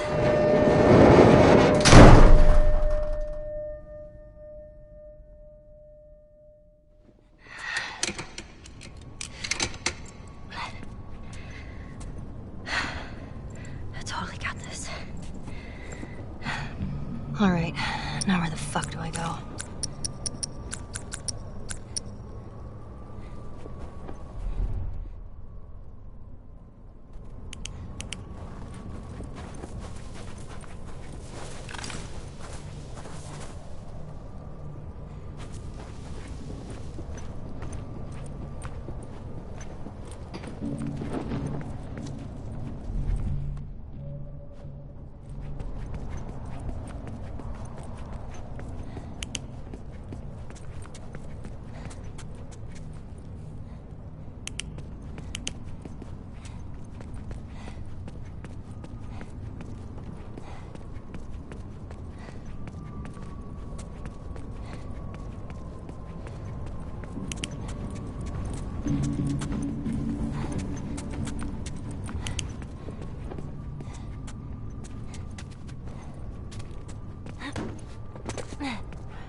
Weston's Pharmacy.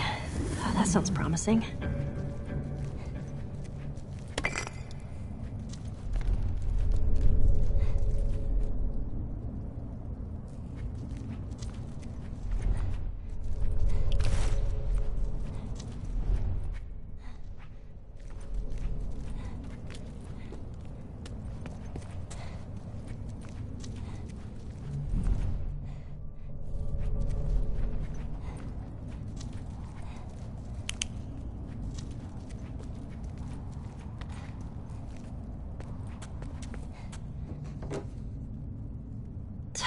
What the hell? Did you just swallow the pills and leave the bottle? God.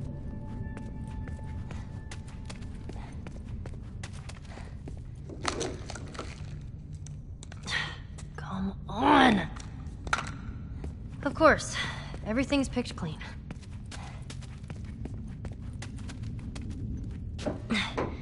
Anything? Anything? Nothing.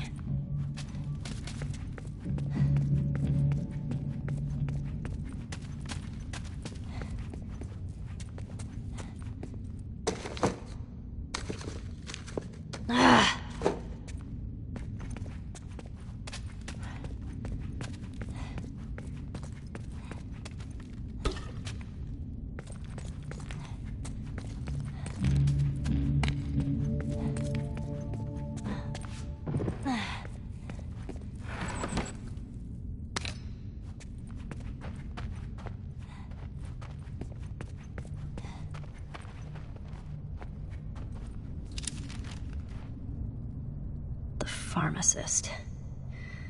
Maybe he's got something on him.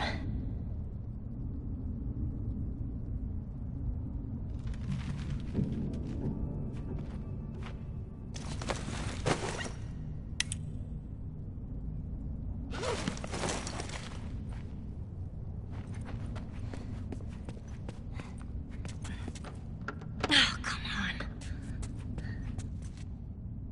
First aid kit. How the fuck do I get inside?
35 right, 3 left, 31 right. That worked.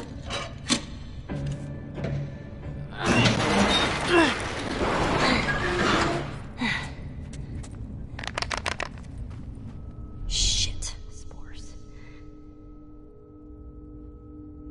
If you're gonna jump out at me, go ahead and fucking do it.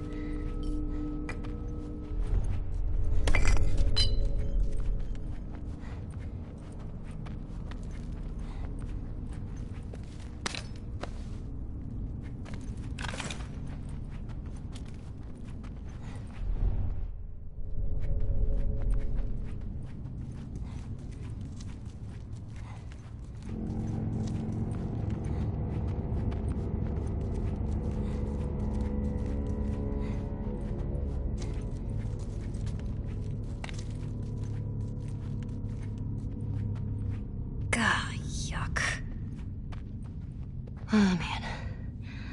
Don't come to life, don't come to life. Nothing. Where is it? Ah, key. Okay. Oh, fuck! God damn it! Alright. Key. Pharmacy. Let's do it.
Oh.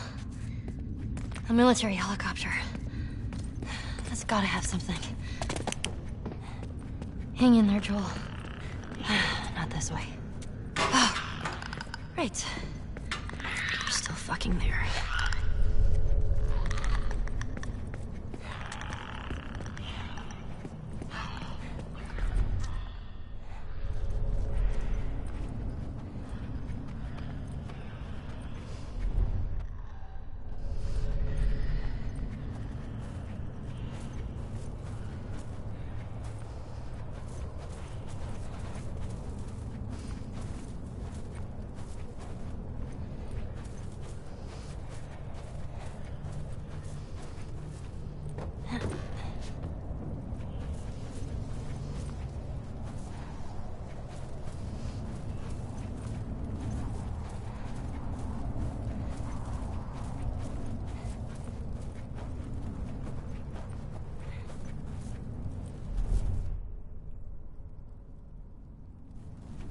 Yeesh.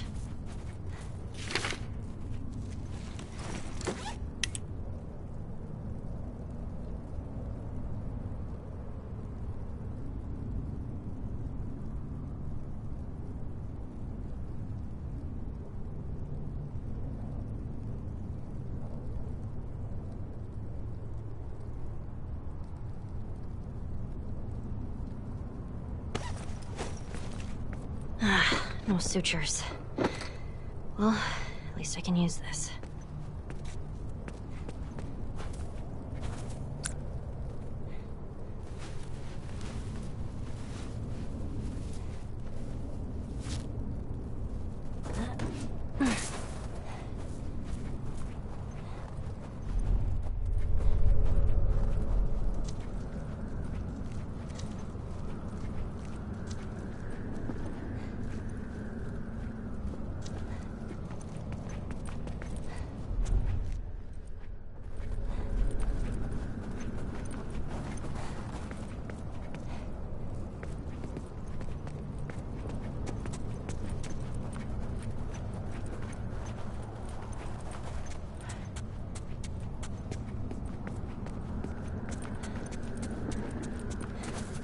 Here we go.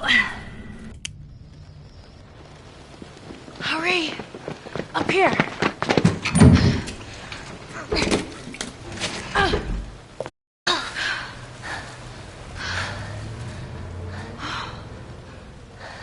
Oh, man. That was close, huh? You're kind of fast there. I'm impressed. Thanks. Well, come on. Up we go. So, how did you find them? The Firefly?